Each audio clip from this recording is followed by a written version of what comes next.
සුබ දවසක් maths for you YouTube නාලිකාවත් එක්ක සම්බන්ධ වෙලා ඉන්න ඔයාලා හැමෝටම අද අපිට සාකච්ඡා කරන්න තියෙන්නේ මොඩල් පේපර් එකේ 26 වෙනි ප්‍රශ්නේ ඉඳන් 26 වෙනි ප්‍රශ්නේ තියෙනවා එකිනෙකට සමාන දිග සෙන්ටිමීටර් 30ක් සහ පළල සෙන්ටිමීටර් 10ක්. හරි. දිග සෙන්ටිමීටර් 30යි පළල 10යි උස 5ක් වෙච්ච ඝන කාබ හැඩති ලී කුට්ටි. හරි. ඔන්න ඔය විදිහේ ලී කුට්ටි තියෙනවා.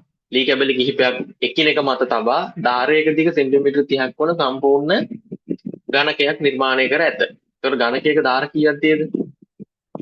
ධාර 12යි. හරි. ඒතකොට සෑම ධාරයක්ම සෙන්ටිමීටර් 30ක් වෙන්න ඕන. හරි. එතකොට මෙන්න මේ විදිහට ඝනකය නිර්මාණය කරන්න ඕන. මේ විදිහට ඝනකය නිර්මාණය කරන්න කොහොමද? මෙන්න මේ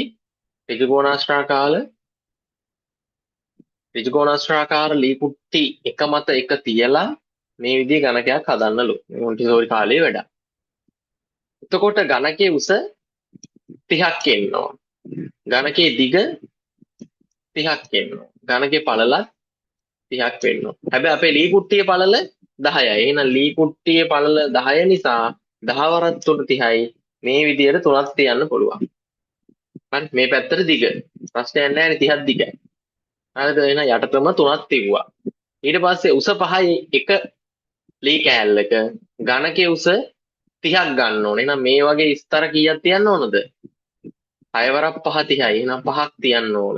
3යි 4යි 5යි. හරි. 1යි 2යි 3යි 1යි 2යි 3යි 4යි 5යි. හරි. ඔන්න ඔය විදිහට ලී කුට්ටි ටික තියලා තියෙනවා.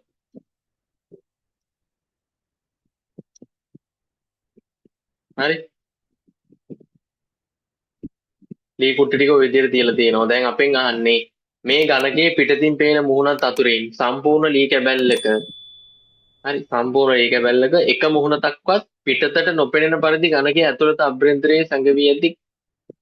දැන් මේ මුහුණත ගත්තොතින් මේ ලී කුට්ටි මෙතන තියෙනවා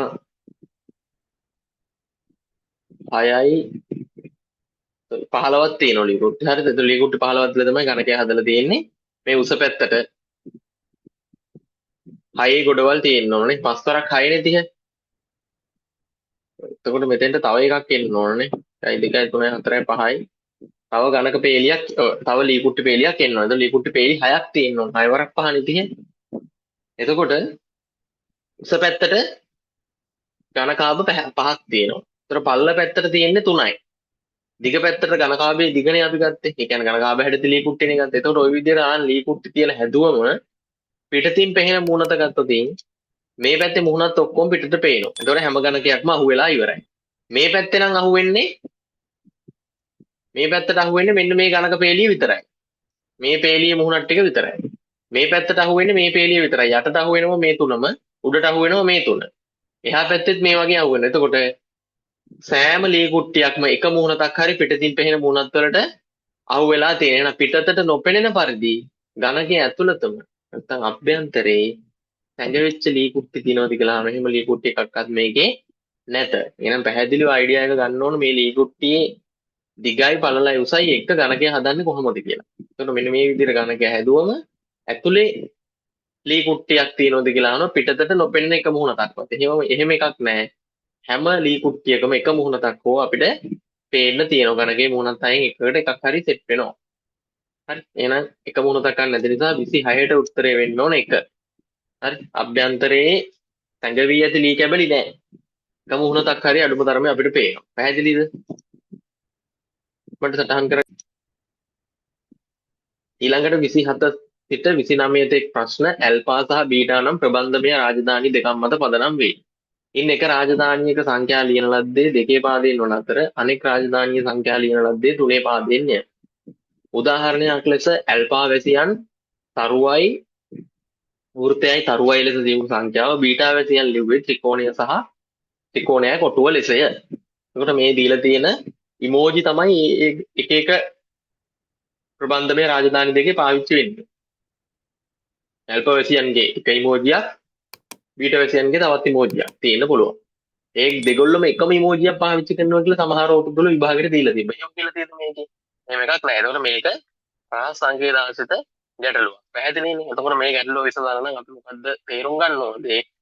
මේ දෙගොල්ලෝ දෙකේ පාදෙන් එක රාජධානියක් ලියනවා, තුනේ පාදෙන් අනිත් රාජධානිය ලියනවා. කවුද දෙකේ පාදෙන් ලියන්නේ, කවුද තුනේ පාදෙන් ලියන්නේ කියලා අපිට දීලා නැහැ. මේ දීලා තියෙන විස්තරේ.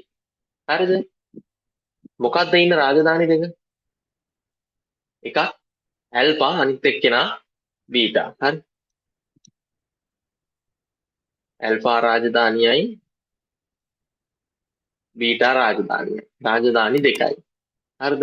අපි කවුද දෙකේ පාදෙන් ලියන්නේ, කවුද තුනේ පාදෙන් ලියන්නේ කියලා අපි දන්නේ නැහැ.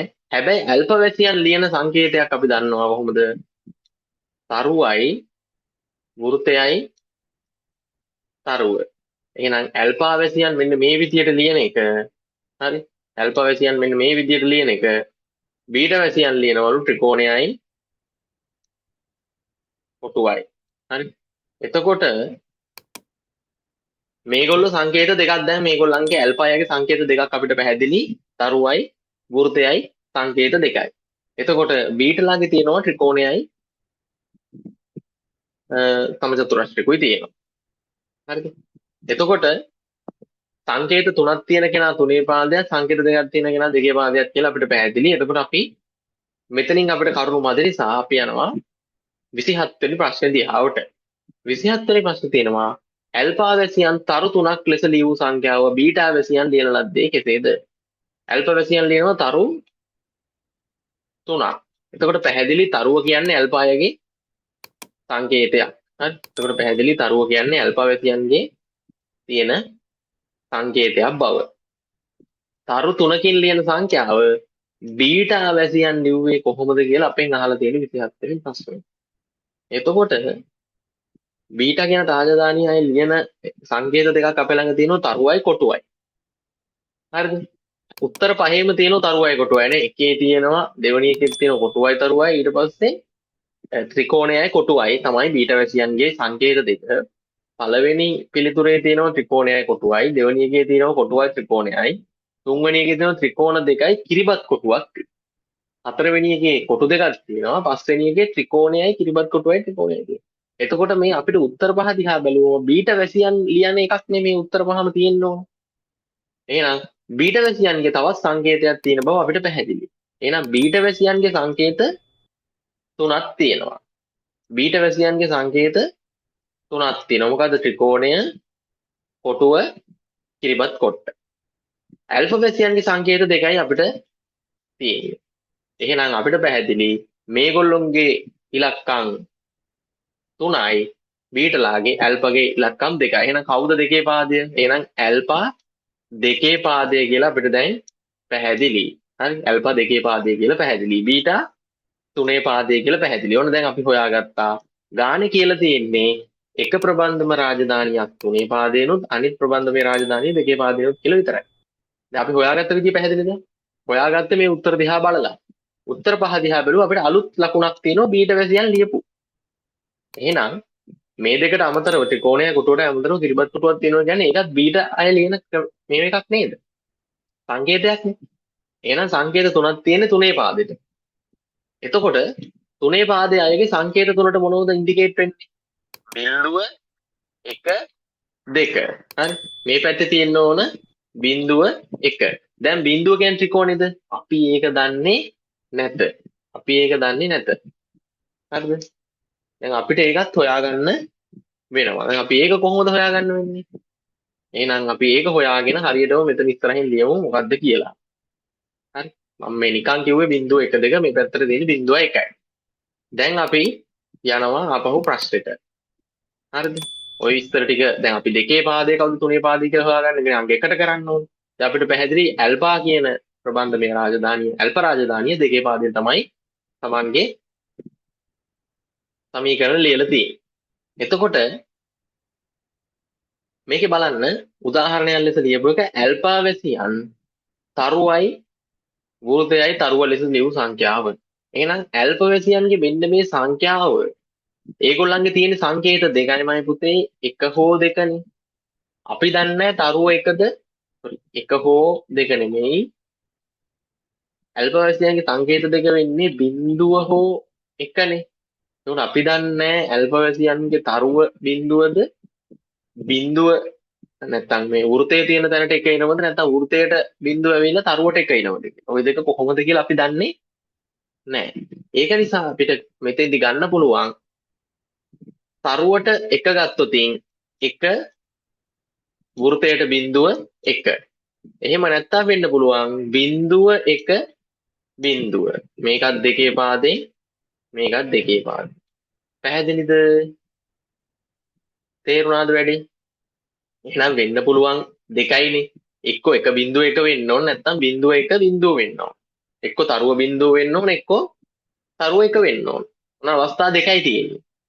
එහෙනම් එතනින් අපිට හොයාගන්න පුළුවන් තරුවේ අගය කීයද වෘතයේ අගය කීයද කියලා. පැහැදිලිද? දැන් අපි යනවා දෙකේ පාදයට බලන්න. මොකද්ද මෙතෙන්දී අපි කරන්නේ? දෙකේ බිඳුවෙනි බලය බලනවා. දෙකේ පළවෙනි බලය බලනවා. දෙකේ දෙවෙනි බලය තියෙනවා. මෙතන තියෙන ඉලක්කම් ගන්න දෙකේ බල බලනවා. ඊට පස්සේ මෙතන දෙකේ බිඳුව කියන්නේ ඕනම සංඛ්‍යාවක බිඳුවෙනි බලයේ අගය කීයද? ඕනම සංඛ්‍යාවක බිඳුවෙනි බලය 1යි. 10 බිඳුවත් 1යි. දෙකේ පළවෙනි බලය කියන්නේ 2යි. දෙකේ දෙක කියන්නේ 4යි. දැන් අපිට කරන්න පුළුවන් මොකද්ද? මේ එක ගුණ කරනවා උඩ තියෙන එකෙන්. දෙක ගුණ කරනවා බිඳුවෙන්. 4 ගුණ කරනවා එකෙන්. ඊට පස්සේ ඔය ටික එකතු කරාම අපිට එනවා යම්කිසි අගයක්. එක්වරක් එක 1යි. දෙවරක් බිඳුව බිඳුවයි. හතරවරක් එක 4යි. 4යි බිඳුවයි 4මයි. 4ට එකක් එකතු කරාම 5ක් කියලා අපිට අගයක් ඇවිල්ලා තියෙනවා. හරි? 5 කියලා අගයක් ආවා. එතකොට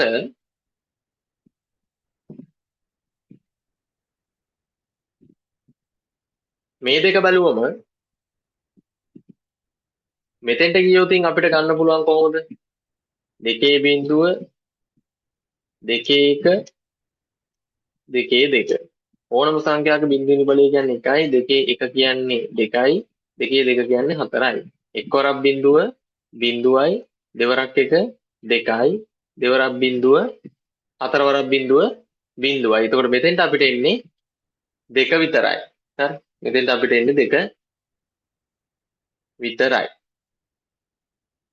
පැහැදිලිද? එතකොට දෙක කියන එක තුනෙන් බෙදන්න බෑනේ. එතනින්ම අපිට මේ උත්තරේ අයින් කරන්න පුළුවන්. මේ පහ අපිට තුනේ පාදයට හදන්න ඕන. එහෙනම් අපිට පැහැදිලි 1.1 තමයි මේ තරුව වෘතය තරුව කියන්නේ. එහෙනම් තරුවේ අගය එකක් වේ යුතුයි. වෘතයේ අගය බිඳුවක් වේ යුතුයි. හරි? තරුවේ අගය 1යි වෘතයේ අගය බිඳුවයි. පැහැදිලිද? ඊට පස්සේ අපිට හොයාගන්න පුළුවන් ත්‍රිකෝණය සහ ත්‍රිකෝණය සහ මේ තියෙන දීලා තියෙන කොටුවේ අගය. කොහොමද හොයන්නේ? පහ තමයි අපිට ආවේ 1.1. එන 1.1 ලෙස ඇල්ෆා වැසියන් ලියපු එක බීටා වැසියන් ලියන්නේ කොහොමද කියලා අපි හෙව්වොතින් ඒක පහ ආවේ අපිට. නම් පහ බෙදනවා 3. ඇයි 3ෙන් බෙදන්නේ? බීටා වැසියන් 3 පාදයෙන් තමයි Tamange ගණිත කටයුතු කරන්නේ. එහෙනම් පහ 3ෙන් බෙදුවම පහට 3 ඒව 1යි ඉතිරි 2ක්. එහෙනම් ආයෙ බෙදෙන්නේ නැහැ. අපිට ලියන්න පුළුවන් 1 2 3 පාදයට. අන්න ඒගොල්ලෝ 1යි 2යි නිරූපණය කරලා තියෙන්නේ මෙන්න මේ විදියට. හරි? 3 පාදෙන් ලියපු විදිහ නේ අපිට පැහැදිලි. ත්‍රිකෝණය කියන්නේ 1. කොටුව කියන්නේ 2. එහෙනම් ඒගොල්ලන්ගේ බිඳුව නිරූපණය කරන එක තමයි මේ කිරිබත් කොට්ට වෙන්නේ. හරි? කිරිබත් කොට්ට වෙන්නේ ඒගොල්ලා බිඳුව නිරූපණය කරන එක. දැන් පැහැදිලිද?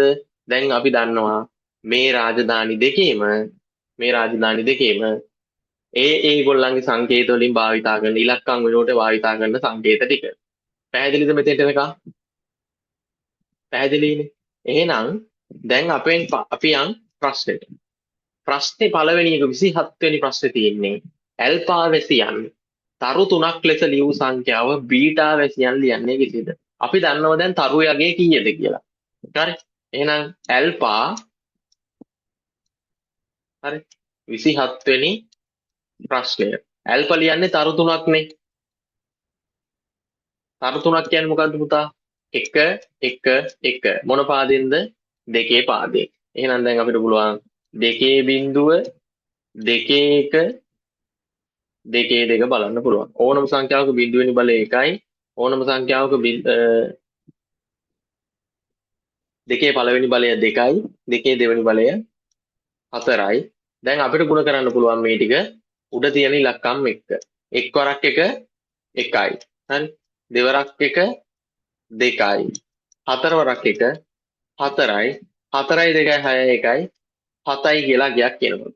එහෙනම් 7 කියන එක තමයි අපේ ලෝකේ 7 කියන එක තමයි ඇල්ෆා කියන රාජධානිය මේ විදිහට ලියලා තියෙන්නේ දෙකේ පාදේ 1 1 1 කියලා. ඒ වෙනුවට ඒගොල්ලෝ සංකේත පාවිච්චි කරනවා එක වෙනුවට තරුව. හරි අපි එක ලියනවා වගේ ඒගොල්ලෝ එක කියන්නේ තරුවක් ඇඳලා. පැහැදිලිනේ? ඊට පස්සේ අපෙන් අහන්නේ මොකද්ද? ඇල්ෆා මෙහෙම තරු තුනකින් ලියපු සංඛ්‍යාව බීටා වැසියන් ලියන්නේ කෙසේද? එහෙනම් 7 බෙදන්න ඕන බීටා රාජධානියේ පාදයෙන් බීටා රාජධානී පාදය වෙන්නේ 3 පාදය 7 බෙදීම 3. 4 3ව කීයද? 2යි. 3 වරක් 2 6යි. ඉතිරි 1. එහෙනම් බීටා රාජධානිය ලියන විදිය තමයි මේ තියෙන්නේ. 2 1 3 පාදයෙන්. බීටා රාජධානියේ 2 වෙනුවට ලියන්නේ කොටුවක් 1 වෙනුවට ලියන්නේ ත්‍රිකෝණයක්. එහෙනම් කොටුවයි ත්‍රිකෝණයයි 3 පාදයෙන්. ඔන්න ඔය විදිහට තමයි බීටා රාජධානිය මේක සංකේතවත් කරන්න ඕන. එහෙනම් උත්තරේ අපිට තියෙන්න ඕන මොකද්ද? කොටුවකුයි ත්‍රිකෝණයකුයි. ත්‍රිකෝණයයි කොටුවයි තියෙනවා ඒක වැරදි. කොටුවයි ත්‍රිකෝණයයි තියෙනවා නිවැරදි උත්තරේ පිළිතුරාංක 2 විය යුතුයි. එහෙනම් 27ට උත්තරේ 2. පැහැදිලිද? 27ට උත්තරේ 2 බව පැහැදිලිද? එහෙනම් ඉක්මනට සටහන් කරගන්න ඒක. හරි 28 වෙනි ප්‍රශ්නේ කියනවා බීටා වැසියන් කොටු දෙකක් ලෙස ලියූ සංඛ්‍යාව ඇල්ෆා වැසියන් කොහොමද ලියන්නේ කියලා අහන්නේ. කොටු දෙක මොකද්ද පාදය? 3 පාදේ. කොටුවක අගය කීයද? 2යි. එහෙනම් 2 2 කියලා 3 පාදයෙන් තමයි ඒගොල්ලෝ තියන්නේ. 3 පාදෙන් නම් අපි බලන්න ඕන 3 බිඳුව සහ 3 1. අන්න එතන තමයි අවුල යන්නේ. එතන තමයි වර්ධින්නේ. හරි. එහෙනම් 3 බිඳුව ඕනම සංඛ්‍යා බිඳුවේ බල 1යි 3 1 කියන්නේ 3යි. දැන් අපි කරන්නේ මේක ಗುಣ කරනවා මේ උඩ තියෙන අගයෙන්. මෙතනත් ಗುಣ කරනවා උඩ තියෙන අගයෙන් එක් වරක් දෙක 2යි එකට එකතු කරනවා තුන් වරක් දෙක 6ක් 6යි 2යි 8යි. හරි 8 තමයි එන්නේ අපේ පෘථිවියෙන් නම් මේ ඉලක්කම කීයද කියලා. එහෙනම් 8 අපි දැන් ආයි ද්විමය සංඛ්‍යාවක් කරන්න ඕනේ. මෙතන තියෙන්නේ ත්‍රිමය සංඛ්‍යාව. එහෙනම් ත්‍රිමය සංඛ්‍යාව අපි නෝමල් සංඛ්‍යාවක් බවට පත් කරා. එතකොට ඒක අපිට එනවා 8යි කියලා. අපේ ගණන සංඛ්‍යාව වලින් එහෙනම් 8 අපි ආයෙ මොකද කරන්න ඕන? ද්විමය කරන්න ඕන. ඩෙසිමල් කරන්න ඕන. මොකද කරන්නේ? ද්විමය කරන්න දෙකෙන් බෙදෙනවා. 8ට දෙකේවා 4යි ඉතිරි නෑ. ආයි 4ට දෙකේවා 2යි ඉතිරි නෑ. ඊට පස්සේ 2 දෙකෙන් බෙදුවම 2ට දෙකේවා 1යි ඉතිරි නෑ. එහෙනම් අපිට ඉතුරු වෙන ටික ලියන්න ඕන 1යි බිඳුවයි බිඳුවයි බිඳුව. හරි 1යි බිඳුවයි බිඳුවයි බිඳුව. ඒ කියන්නේ ඇල්ෆා වැසියන් මේ කොටු දෙක වෙනුවට ලියන්නේ තරුවයි වෘත 4යි. හරි බිඳුව වෙනුවට තියෙන්නේ වෘතයක්. එහෙනම් තරුවයි වෘත 3යි ඔක්කොම 4යි. හරි තරුවයි වෘත 3යි. තරුවයි වෘත 3 තියෙන්නේ නිවැරදි පිළිතුර වෙන්නේ පිළිතුරාංක 3. 28ට උත්තරේ 2 විය යුතුයි. හරි 28ට උත්තරේ 2 විය යුතුයි. පැහැදිලිද? දැන් පැහැදිලිනේ ඉක්මනට සටහන් කරගන්න. දැන් තියෙන්නේ මේ කොටසෙන් ආපු රහස් සංකේත කියන කොටසෙන් ආපු තුන්වෙනි ප්‍රශ්නය 29 බීටා වැසියන් කොටුවයි කිරිබත් කොටුව ලෙස ලියූ සංඛ්‍යාව ඇල්ෆා වැසියන් කෙසේ ලියන්නේ කෙසේද කියලා අහනවා. එහෙනම් කොටුවයි කිරිබත් කෑල්ලයි තමයි මේගොල්ලෝ ලියන්නේ මේ සංකේතය නිරූපණය කරන්නේ. අපි දන්නවා කිරිබත් කොටුවේ අගය බිඳුවයි කොටුවේ අගය 2යි. හැබැයි ඒගොල්ලෝගේ පාදය 3. ඒක නිසා අපි ලියනවා මෙතෙන්දි කීයද? 3 පාදයෙන් ගන්න ඕන මේක 3 බිඳුව 3 1. හරි. ඕනම සංඛ්‍යාවක බිඳුවෙනි බලය 1යි 3 1 3යි. දැන් කරන්නේ මේක මේකෙන් ගුණ කරලා මේක මේකෙන් ගුණ කරලා 3 වරක් 2 6යි 1 වරක් බිඳුව බිඳුවයි 6ට බිඳුවක එකතු කරාම 6ම තමයි. එහෙනම් අපිට මේ ත්‍රිමය සංඛ්‍යාව පූර්ණ සංඛ්‍යාවක් කරාම 6 එනවා. එහෙනම් 6 කියන සංඛ්‍යාව අපි දැන් ද්විමය නැත්තම් ඩෙසිමල් කරන්න ඕන. මොකද්ද කරන්නේ? මේ 29 වෙනි ප්‍රශ්නය. 6 ඩෙසිමල් කරන්න නැත්නම් දිනීය සංඛ්‍යා කරන්න දෙකෙන් බෙදන්න ඕන 6ට 2 ඒව 3යි 3ට ඉතිරි නෑ 0යි 3ට 2 ඒවා 1යි ඉතිරි 1යි. දැන් අපිට එනවා 1යි 1යි 0 එක වෙනුවට ලියන්නේ තරුව ඊළඟ එකටත් තරුවක් 0 වෙනුවට වෘතයක්. එහෙනම් තරුවයි වෘතය තමයි නිවැරදි පිළිතුර වෙන්න ඕන.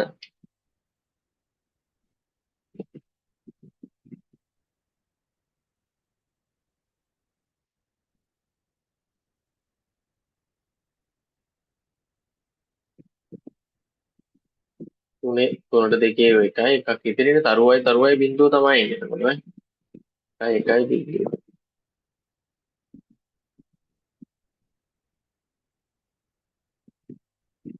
තරුවයි 0 මේ තියෙන්නේ නිවැරදි පිළිතුර. තරුවයි වෘතය තියෙනවා පිළිතුරාංක 2. එහෙනම් 29ට උත්තරේ 2 විය යුතුයි. පැහැදිලිද?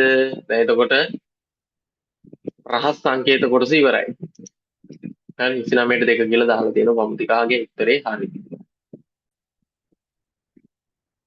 ඊළඟට මොඩල් පේපරේ 30 වෙනි ගාන ගත්තොත් ඒක ගණක පතරම් ආශ්‍රිත ගැටලුවක්. රූපේ දී ඇති ගණක පතරම භාවිතා කර ගණකයක් සෑදුවහොත් එම ගණකයේ නිවැරදි පෙනුමක් නිරූපණය කරන්නේ පහත දී ඇති කවර රූපයද? ඒ කියන්නේ මෙතන තියෙන උත්තර පහෙන් හතරක් වැරදි නිරූපණ තියෙන්නේ එකයි නිවැරදි නිරූපණයක් තියෙන්නේ ගණකේ. එහෙනම් ගණකය මොන හැඩ එකක්ද මේක? මේ පතරම කැපිටල් T හැඩදී. සිම්පල් T හැඩදී ගණක පතරනොත් තියෙනවා. ඒතකොට කැපිටල් T හැඩදී ගණක පතරමකින් තමයි අපි මේක බලන්න වෙන්නේ. දැන් ඒතකොට අපි මොකද්ද බලන්නේ? මේ 1 2 3 4 5 කියන උත්තර පහේම අපිට පැති පෙනුම් තුනයි පේන්නේ. ඔයාගේ පැත්තට තියෙන පෙනුමයි, ඔයාගේ දකුණු අත පැත්තේ තියෙන පැත්තයි, උඩ පැත්තයි විතරයි අපිට පේන්නේ. එතකොට අපි මෙතෙන්දි පාවිච්චි කරන්න ඕන ට්‍රික් එක තමයි හැමතිස්සෙම මේ හතර දෙනා එකට ඉන්න ඕන. ඒ කියන්නේ මේ හතර දෙනා මොකද්ද වෙන්න ඕන? එක ළඟ හතරක් වෙන්න ඕන. මේවා ප්‍රතිවිරුද්ධ වෙන්න බෑ. එහෙනම් මේ හතර එක ළඟ ඉන්න ඕන. හරිද? මේ හතර දෙනා එක ළඟ ඉන්නවද කියලා අපි ඉස්සෙල්ලා බලමු. එක පැත්තකට මොන පැත්තකට හරි.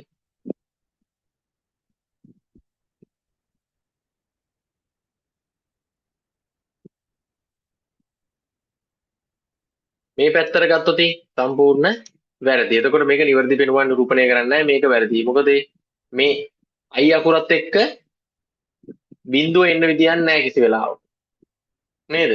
i අකුරත් එක්ක මේ පාට කරපු O අකුරක් වගේ එකක් තියෙනවනේ. පාට කරපු වෘතයක් තියෙනවනේ. හරි කළු වෘතය එන්න විදියක් නැහැ මේ i අකුරත් එක්ක. ඇයි මේ පැත්ත එක දිගට යන ඒවා වෙන්න එපයි.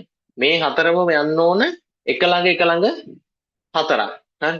ඒ කියන්නේ මේ පැත්තට තියෙන හතර එකක්, මේ පැත්තට තියෙන හතර එකක්. පැහැදිලිද මුහුණක් තියෙන රටා දෙක?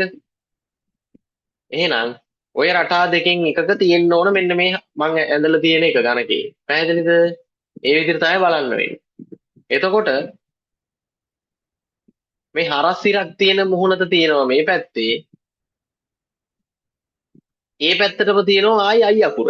ඒ පැත්තට අකුර තියෙන්න පුළුවන්ද? මේ හරස් ඉර තියෙන එකේ තියෙන්න පුළුවන් කළු පාට වෘත්තාකාර දෙකයි කළු ත්‍රිකෝණයයි. මේ අකුර එන්න බෑ කවදාවත් ඒගොල්ලන්ගේ ළඟට. හරි. එහෙනම් මෙයාගේ ළඟම පාදයට ආවේ කොහොමද? එහෙම එන්න බෑ. එහෙනම් දෙකත් වැරදි, එකත් වැරදි. පැහැදිලිද ගන්න විදිය? ඊට පස්සේ හිස් ත්‍රිකෝණේ. හිස් කොටුවක් තියෙනවා කළු ත්‍රිකෝණේ ඉස්සරහා.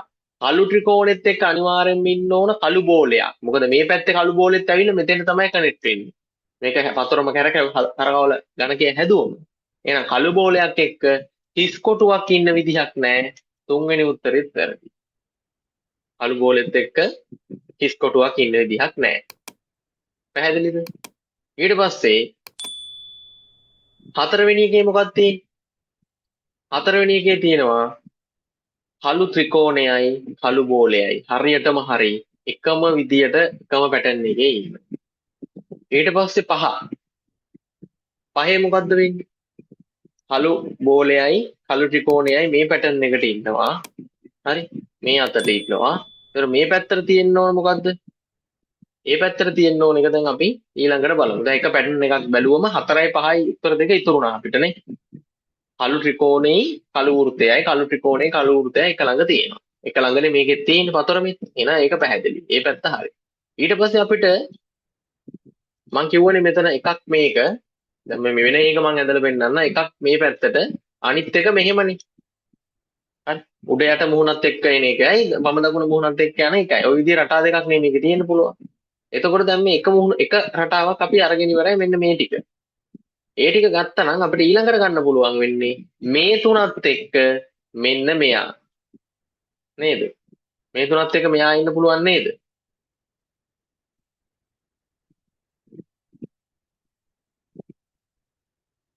හරි. ඒ තුනත් එක්ක මේ තුනත් එක්ක ඉන්න ඕන මෙන්න මේ ඇලයිරකින් ගහපු කොටුවක් ඇලයිරකින් බෙදලා තියෙන්නේ. අන්න ඒක තමයි එන්න ඕන. එතකොට හිස් කොටුවකුත් තියෙනවා. දැන් අපි 4 5 මෙන්න මේ රටාව තියෙන්න ඕන අනිත් අතට එන්න. මේ ඇඳපු ඊතල අතට නෙමෙයි අනිත් පැත්තට අංශක 90ක් ලම්බකව තියෙනවා.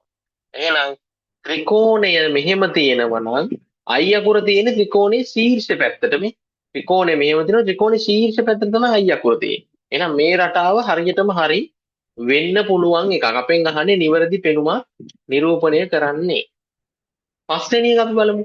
පස්වෙනි එකේ තියෙන්නේ ශීර්ෂය දෙසට නෙමෙයි ත්‍රිකෝණයේ ශීර්ෂය දෙසට තමයි I අකුර තියෙන්න ඕන මේ. I අකුර තියෙන ත්‍රිකෝණයේ ශීර්ෂය කිට්ටුවෙන් වගේ. එතකොට මේ පහේ තියෙන්නේ කොහොමද බලන්නකෝ. පහේ I අකුර තියෙන විදිය සම්පූර්ණ වැරදි. ඒක නිසා පහ ත්‍රිකෝණයේ තුඩ පැත්තටම හිටවපු විදිය ත්‍රිකෝණේ හිටවල තියෙන විදිහටම I අකුර ඇඳලා තියෙන්නේ. එහෙම සම්පූර්ණ වැරදි පස්වෙනි එකත්. එහෙනම් මේකට නිවැරදි උත්තරේ වෙන්නේ පිළිතුරු අංක 4.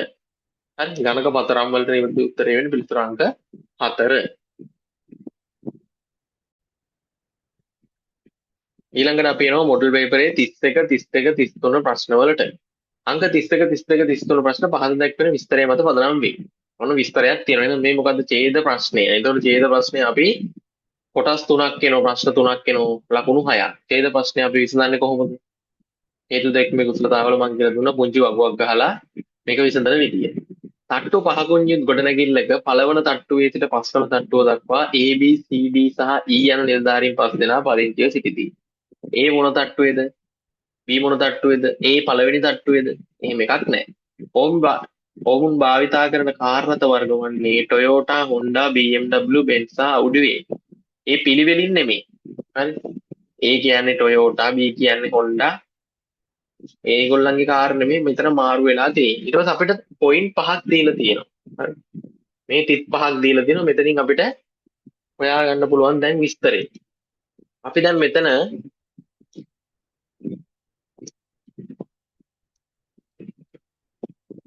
තීරු 5ක් ගහ ගන්න ඕනේ. හරිද? තීරු 5ක් ගහගන්නේ පුද්ගලයෝ 5 දෙනෙක් ඉන්න නිසා. හරි එක්ක පුද්ගලයෝ 5 දෙනා හිතෙන් ගන්න පුළුවන් නැත්නම් අපි වාහන 5 ගමුකෝ. මම දැන් මෙතෙන්ට දා ගන්න හදන්නේ වාහන 5 නම්. මොනවද වාහන 5? Toyota. හරිද? ඊට පස්සේ Honda. ඊට පස්සේ BMW. ඊට පස්සේ Benz. ඊට පස්සේ Audi. හරි ওই විදිහේ වාහන 5ක් පාවිච්චි කරනවා. ඊට පස්සේ මේ 5 දෙනාගේ නම්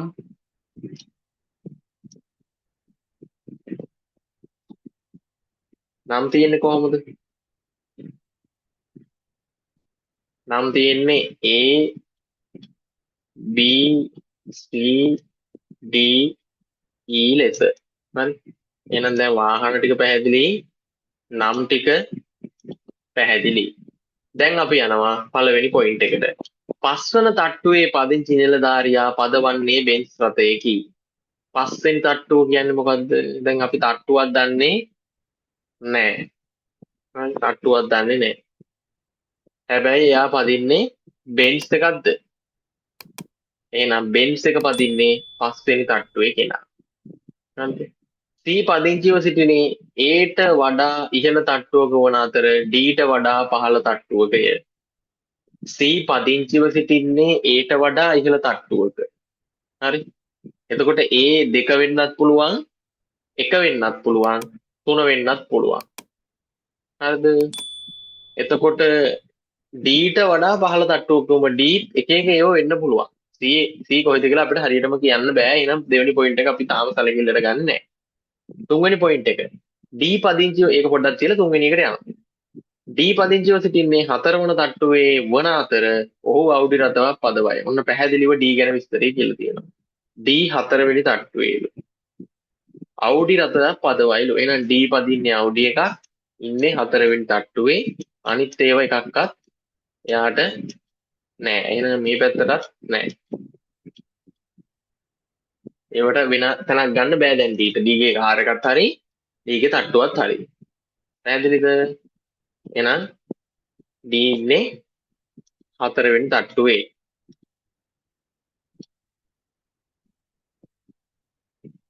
D 4 වෙනි තට්ටුවේ. B පදිංචිව සිටින්නේ පළවෙනි තට්ටුවේ වන අතර ඔහු ටොයෝටා රථයක් පදවයි. B ඉන්නේ පළවෙනි තට්ටුවේ. හරි. B පළවෙනි තට්ටුවේ ටොයෝටා. එහෙනම් පළවෙනි තට්ටුව ටොයෝටා. එයාට වෙන වාහන වැඩක් නැහැ. අනිත් ඔක්කොම අයින් කරා. වාහනත් අයින් කරා. අනිත් නමුත් අයින් කරා.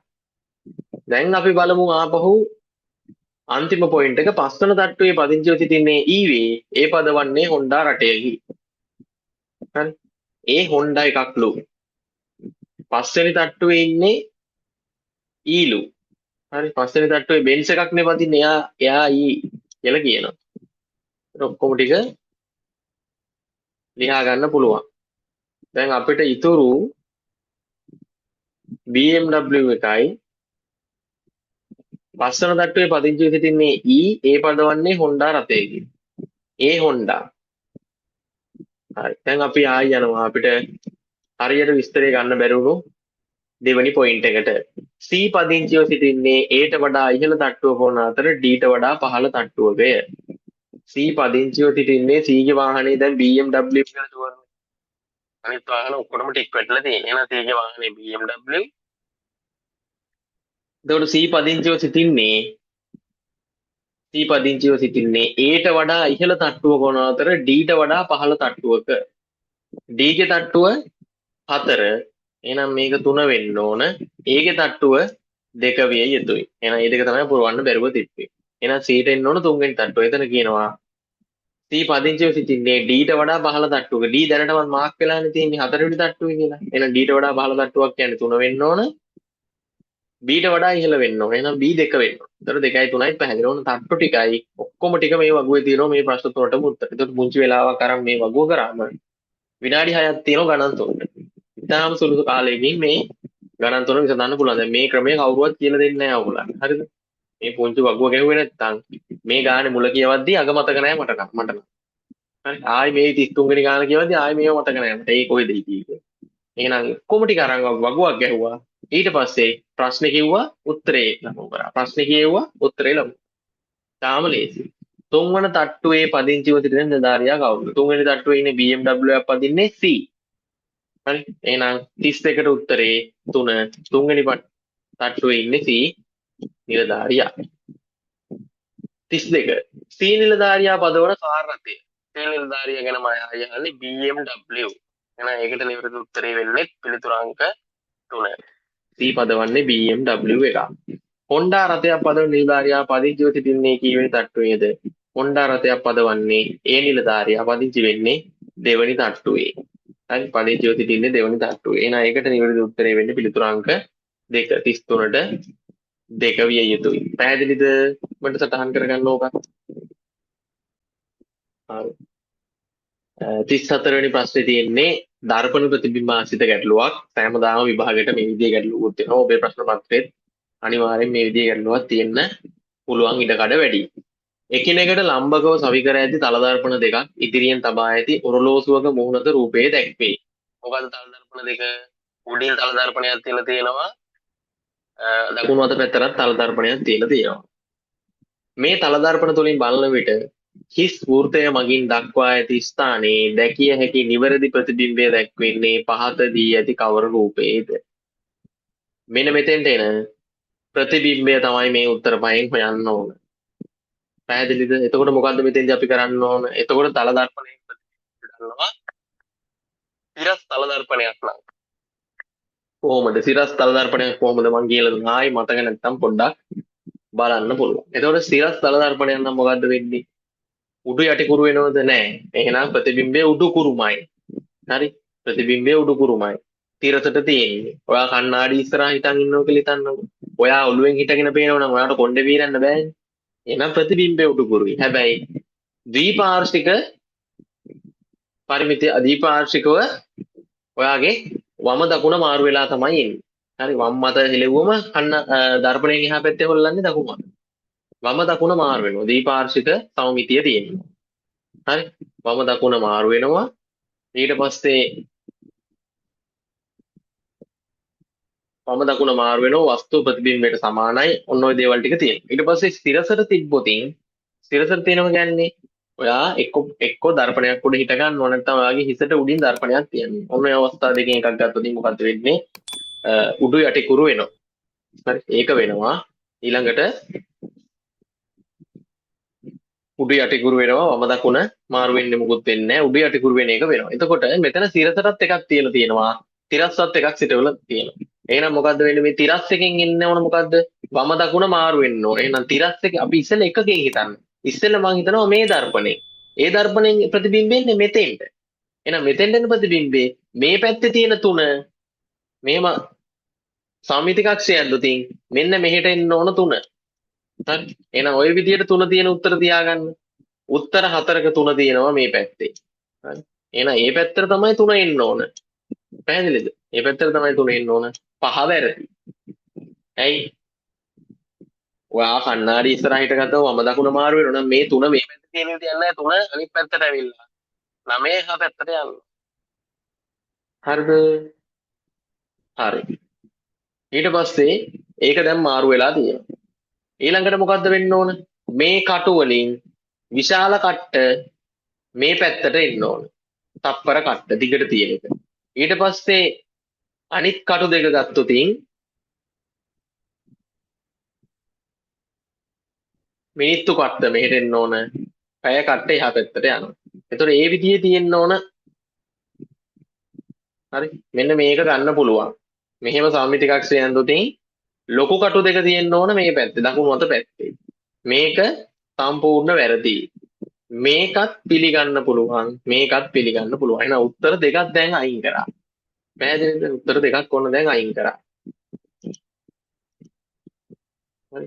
තුනත් අයින් කරා, පහත් අයින් කරා. හරි. හේතු කාරණා දෙකයි බැලුවේ අයින් කරන්න පුළුවන්. ඊළඟට දැන් අපිට මේ විදියට තියෙන එක දැන් මෙතනින් දර්පණය තියලා බලන්න. එතකොට ප්‍රතිබිම්බ එනවා මෙතෙන්ට. එතකොට ප්‍රතිබිම්බ එනවා මෙතන. එතන එක දර්පණයකින් බලලා ඉවර වෙලා ඊළඟ දර්පණයෙන් බලන්න. එතකොට අපිට 1 2 4 කියන උත්තර වලින් දැන් හරි උත්තරේ තෝරගන්න පුළුවන් වෙනවා. ඔතනින් බලන්න. එතකොට උඩින් ඔයාගේ හිසට උඩින් හරි යටින් හරි තියෙනවා. දැන් උඩින් තියෙන්නේ. උඩින් තියෙනවා කියන්නේ මොකද්ද? මෙතන උඩ තිබුණු ඉලක්කම වෙන්නේ 12නේ. එහෙනම් 12ක් දැන් මෙතෙන්ට එන්න ඕන IIX කියලා. හරි. IIX කියලා. පැහැදිලිද? 6 තිබුණ එක ඒකත් I මේ පැත්තට ඇවිල්ලා V මේ පැත්තට එනවා. ඊට පස්සේ ඕක මොකද්ද වෙන්නේ? ඒ කියන්නේ 3 මාරු වෙනවා වගේම මෙතන XII කියන එක මාරු වෙන්න ඕන වම දකුණ. හරි. දකුණු පැත්තේ තියෙන I අකුරු දෙක මුලට ඇවිල්ලා ඊට පස්සේ X එන්නේ. මෙතනත් වෙන්නේ V අකුර මුලට ඇවිල්ලා I අකුර එහා පැත්තට ගිහිල්ලා. දැන් මොකද්ද වෙන්නේ? දැන් ඔළුවට උඩින් දර්පණයක් තියලා දෙනවා එහෙනම් මේක වස්තුව උඩු යටිකුරු වෙන්න ඕන. උඩු යටිකුරු වෙන්න නම් මේ VI කියන එක මේ පැත්තට එනවා මෙහෙම. හරි. මෙතන IIX කියන එක මොකද්ද වෙන්නේ? IIX කියලා එනවා. හරි. ඊට පස්සේ මේ පැත්තට සම්මිතිය ගත්තොත් මෙන්න මේ විදිහට දිග කට්ට මෙතෙන්ට යනවා. ඊට පස්සේ මිනිත්තු කට්ට මෙතෙන්ට එනවා. පැය කට්ට මෙතෙන්ට යනවා. ඊට පස්සේ මේ පැත්තේ 3 තිබුණ එක ඒ විදිහටම තියෙනවා. ඒක වෙනසක් වෙන්නේ. මේ පැත්තේ IX ඒ විදිහටම තියෙනවා. එහෙනම් දැන් මොකද්ද නිවැරදි පිළිතුර වෙන්නේ? මේ වයින් තප්පර කට්ට උඩට තියෙන්නත් ඕන VI උඩට තියෙනවනේ. මෙතන VI නෑ. මේකේ VI තියෙනවා තප්පර කට්ට නෑ. එහෙනම් දෙකත් අයින් කරා. හතරත් අයින් කරා. නිවැරදි පිළිතුර වෙන්නේ පිළිතුර අංක 1. පිළිතුර අංක 1. එතකොට දර්පණ ප්‍රතිබිම්බ ඇතුලින් විසඳනවා නම් ඔන්න ඔය විදිහට විසඳලා අපිට උත්තරේ ගන්න පුළුවන්. ඔරලෝසු මුහුණතක් එනවා තමයි. ඕගොල්ලන්ගේ පේපර් එකේ. හරිද? දැක්ක දහන්න එපා එනවා. එතකොට ඕක විසඳන්න තව ක්‍රමයක් මං කියලා දුන්න කෙටි ක්‍රමයක්. ඔච්චර අමාරු නම් ඔච්චර හිතන්න බැරි නම් ඔච්චර ඩීප්ලි යන්න බැරි කෙනෙකුට මෙන්න මේ විදිහ අනුගමනය කරන්න පුළුවන්. මොකද්ද කරන්න ඕන? ඔයාලට කරන්න පුළුවන් පොඩි ඔයාලට උන තරම් කොළ ගන්න පුළුවන්. පොඩි කොළයක් අරගත්තා. පුංචි කඩදාසි කැබැල්ලක් ගත්ත මේ සයිස්.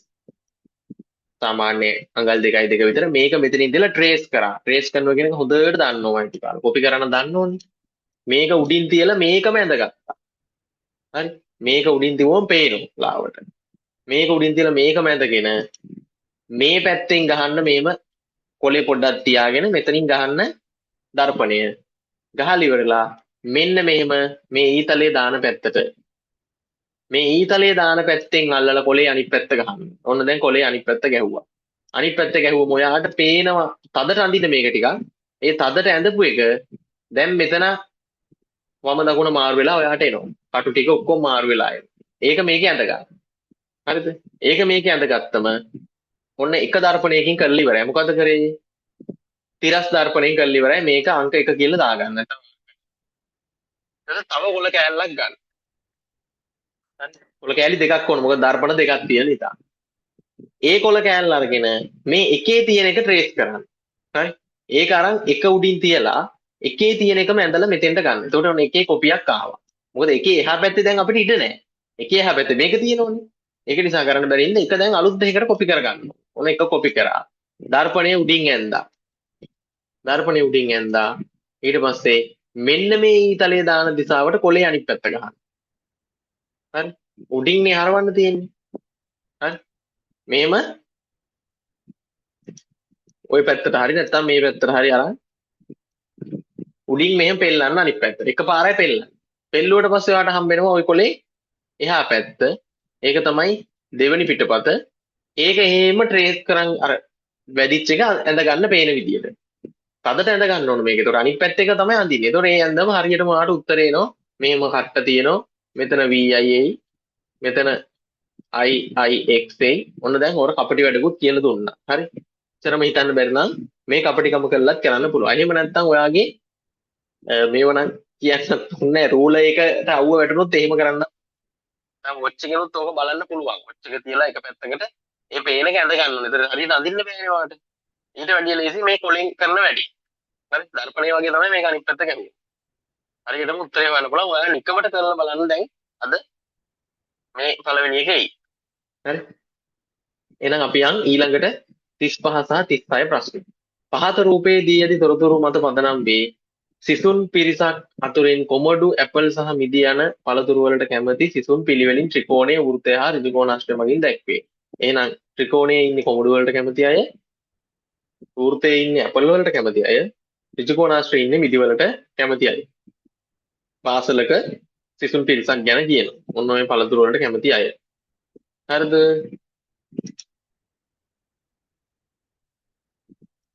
පේපරේ අනිත් පැත්ත හරවලා බලලා උත්තරේ ගන්න පුළුවන්. පේපරේ ඉතින් උඩට හරවන්න පුළුවන්, මේ පැත්තට හරවන්න පුළුවන්. එක දර්පණයක් තියෙනවා. දෙකම තියෙනම් බෑ. මෙතන දර්පණ දෙකක් තියෙනතර දෙපාරක් හරවන්න ඕන. ඒකයි. හරි. හරි. මිදි වලට කැමති නමුත් ඇපල් හෝ කොමඩු වලට අකමැති. ඒතර මේ තියෙන කුලක ආශ්‍රිත කුලක වෙන් රූප සටහන්. හරි. කුලක නිරූපණය කරලා දෙන වෙන් රූප තමයි මොනවද කුලක තුන? කොමඩු කන අය, කොමඩු වලට කැමති ළමයි, මිදි වලට කැමති ළමයි සහ ඇපල් වලට කැමති ළමයි. එතකොට මේ කුලක තුනෙන් අපෙන් අහනවා මිදි වලට කැමති නමුත් ඇපල් හෝ කොමඩු වලට අකමැති. මිදි වලට කැමති. එහෙනම් මෙන්න මිදි. මිදි වලට අයත් සීමාව තමයි මම මේ අඳින්නේ. මිදි වලට කැමති නමුත් ඇපල් හෝ කොමඩු වලට අකමැති. එහෙනම් ඇපල් වලට අයිති අයින් කරා, කොමඩු වලට අයිති අයින් කරා. ඉතුරු වෙන්නේ මෙන්න මේ දෙක. 10යි 15යි. එහෙනම් 10යි 15යි එකතු කරාම සිසුන් කී දෙනෙක්ද කියලා? සිසුන් 25යි. 35 වෙනි ප්‍රශ්නේ නිවැරදි පිළිතුර වෙන්නේ පිළිතුරු අංක 2. ඊළඟට 36. මේ පළතුරු අතරින් පළතුරු දෙකකට පමණක් කැමති සිසුන් කී දෙනෙක් සිටීද? පළතුරු දෙකකට පමණ. පළතුරු දෙකකට පමණක් කියන්නේ මොකද්ද? ඡේදනයක් තියෙන්න ඕනනේ. මේ 10 දෙනා මොකද්ද වෙන්නේ? 3ටමයි තියෙන්නේ. එහෙනම් ඒ 10 ගන්න බෑ. දෙකකට පමණක් කියලා පැහැදිලිවම කියනවා. දෙකකට පමණක්. මේ 10 ගත්තොත් වෙනස් උත්තරයක් එයි. මෙන්න අපිට ඉන්නවා ඇපල් වලට සහ කොමඩු වලට කියන. ඇපල් කොමඩු වලට දෙකටම කැමති 5ක් ඉන්නවා. කොමඩු මිදි කියන දෙකට කැමති 15ක් ඉන්නවා. ඇපල් මිදි කියන කැමති 10 දෙනෙක් ඉන්නවා. ඇපල් කොමඩු මිදි මේකත් මේකයි තියෙන්නේ ඇපල් වලටයි කොමඩු වලටයි. මෙතනත් ඇපල් වලටයි කොමඩු වලටයි 5යි 10යි 15ක් ඉන්නවා. මෙතන 15යි 30යි මෙතන 15යි 45යි. අපිට එතකොට උත්තරේ එනවා 45ක්. මේ අතරින් පළතුරු දෙකකට පමණක් කැමති අය 45යි. නිවැරදි පිළිතුර අංක 4 විය යුතුයි. අංක 4 විය යුතුයි. 45. ඊළඟට අපි එනවා අංක 37 සිට 41 දක්වා ප්‍රශ්න. මේ ප්‍රශ්න සඳහා විනෝද චාරිකාවක් යාමට පෙර එදින උදෑසන බස් රථය පැමිණෙන වේලාව පිළිබඳ යහළුවන් 5 දෙනෙකු දැක්වූ අදහස් සලකන්න. එහෙනම් විනෝද චාරිකාව යන්න කලින් එදින උදෑසන බස් එක යනකම් ඉන්නකොට යාළුවෝ 5 දෙනෙක් දක්වපු අදහස් තමයි මෙතන තියෙන්නේ. පසිදු කියනවා බස් එක පෙරවරු 6ත් 7ත් අතර එනවා. රංජන් කියනවා බස් එක පෙරවරු 6ට කලින් එන්නේ නැහැ. 6ට හෝ ඊට පස්සේ එනවා. සමන්ත කියනවා පසිදුගේ සහ රංජන්ගේ කතා දෙකම වැරදි. බස් එක පෙරවරු 6ට කලින් එනවා. තෙලින කියනවා බස් එක හරියටම පෙරවරු 7ට එනවා. උපුල් කියනවා පසිදුගේ සහ සමන්තගේ ප්‍රකාශ දෙකම වැරදි කියලා. එතකොට මේ තියෙන්නේ මොකද්ද ගාන කිලෝවට දැන් දැක්ක ගමන් තේරෙන්න ඕන. සත්‍ය අසත්‍යතාව ආශ්‍රිත ගැටලුවක්. හරි සත්‍ය අසත්‍යතාවය ආශ්‍රිත ගැටලුවක්. 37 වෙනි ප්‍රශ්නේ බස් රථය පෙරවරු 7:30ට පැමිණියේ නම් නිවැරදි ප්‍රකාශ කළා අය ගණන කොහොමද? බස් රථය ඇවිල්ලා තියෙන්නේ 7:30ට. 7:30ට. පසිදු කියන්නේ මොකද්ද? බස් එක පෙරවරු 6ත් 7ත් අතර එනවා. පසිදුගේ ප්‍රකාශය සම්පූර්ණ වැරදි. ඇවිල්ලා තියෙන්නේ 7:30ට. හරි.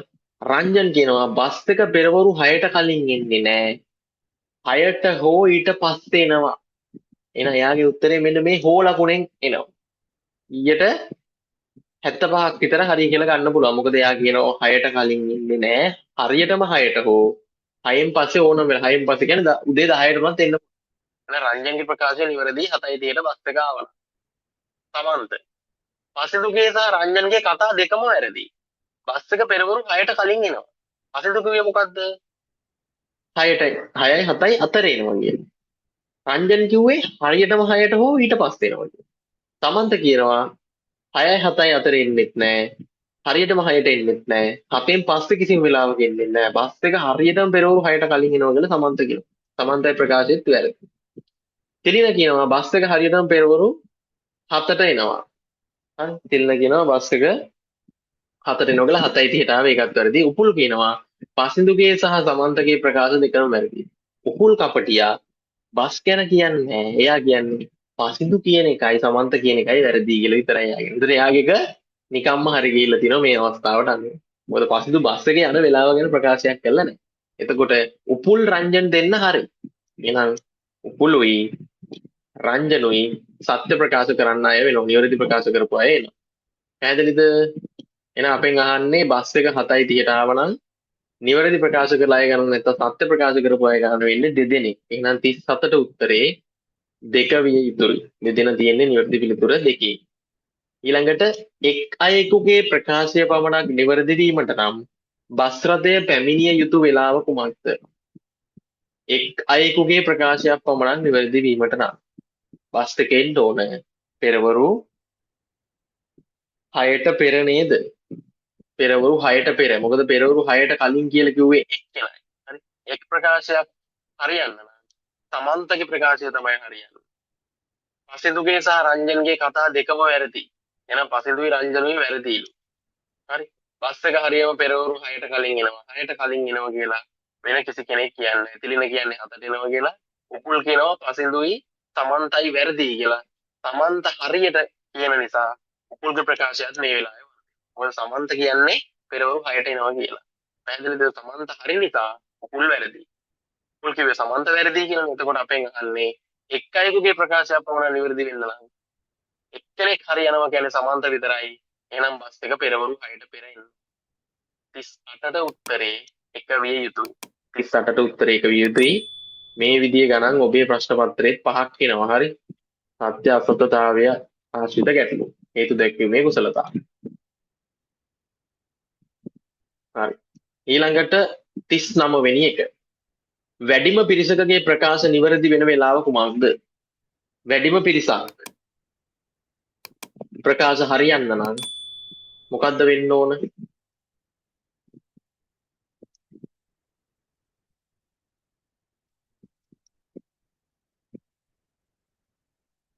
වැඩිම පිරිසකගේ හරියන්න.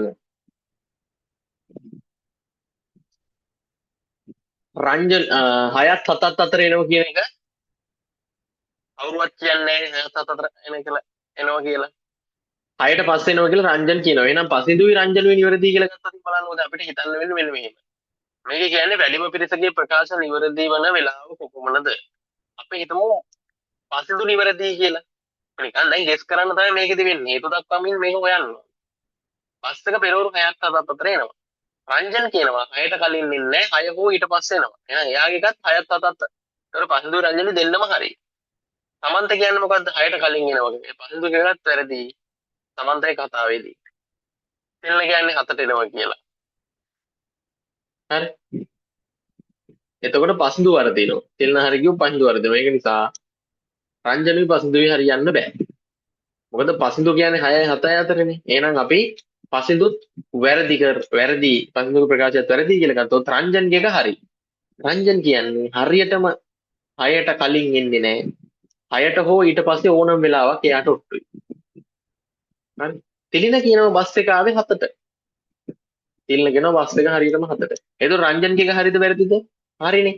රංජන් කියන්නේ 6න් පස්සේ ඕන වෙලාවක එන්න පුළුවන්. එහෙනම් 7 කියන්නේ 6න් පස්සේ වෙලාව. උපුල් කියනවා පසින්දුගේ සහ සමන්තගේ දෙක වැරදි. හරියටම හරි. පසින්දුයි සමන්තයි දෙන්නටම වැරදි ලකුණු දෙකක් තමයි වැටලා තියෙන්නේ. උපුල්ගේ ප්‍රකාශයත් හරි. එහෙනම් 3 දෙනෙක් නිවැරදි වෙනවා. කීයට ආවොත්ද බස් එක? හරියටම 7ට ආවොත්. 3 දෙනෙක් නිවැරදි වෙන්නේ බස් එක හරියටම 7ට එන්න ඕන. පෙරවරු 7 කියන්නේ නිවැරදි පිළිතුර. එහෙනම් 39ට උත්තරේ පහ විය යුතුයි. 39ට උත්තරේ පහ විය යුතුයි. 40 වෙනි ප්‍රශ්නය. ප්‍රකාශ දෙකක් නිවැරදි වන සෑම අවස්ථාවකදීම අනිවාර්යෙන්ම නිවැරදි වන පුද්ගලයා කවුරුන්ද? ප්‍රකාශ දෙකක් නිවැරදි වන විට අනිවාර්යෙන්ම නිවැරදි වෙන්නේ කවුද කියලා අහනවා. ප්‍රකාශ දෙකක් නිවැරදි වන සෑම අවස්ථාවකදීම. දැන් මෙතන බලන්නකො තිලිනයි උපුලුයි හරියද්දි රංජන් හරි ගියා.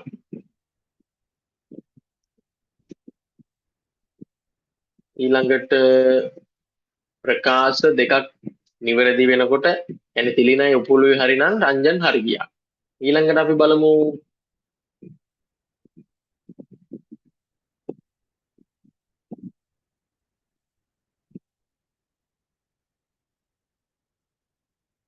පසින්දුයි තිලිනයි කියන එක හරි ගියොත් ඒත් රංජන්ගේ එක හරි යනවා උපුල් වර්ධිනවා. සමන්තත් වර්ධිනවා. පසින්දු කියන්නේ 6ත් 7ත් අතර එනවා කියලානේ. රංජන් කියනවා 6 හෝ ඊට පස්සේ එනවා. පුල්ගේක වර්ධිනවා පසින්දුගේ එක හරියද්දිම. කොහොමද? හරි. පුල්ගේක වර්ධිනවා පසින්දු හරියද්දිම. මෙතෙන්දිත් රංජන්ගේ එක නිවැරදි වෙනවා මොකද්ද? පසින්දු කියන එකයි තිලින කියන එකයි හරි ගියොත් 6ත් 7ත් අතර එනවා බස් එක හරියටම 7ට එනවා. ඒතර මේ දෙක හරි ගියොත් රංජන්ගේ එක ඒත් නිවැරදි. ඒතර අවස්ථා දෙකක් තියෙනවා රංජන් නිවැරදි වෙන. එහෙනම් මේකට උත්තරේ වෙන්න ඕන රංජන්. ප්‍රකාශ දෙකක් නිවැරදි වෙන සෑම අවස්ථාවකම නිවැරදි වෙන පුද්ගලයා අනිවාර්යෙන්ම රංජන් විය යුතුයි.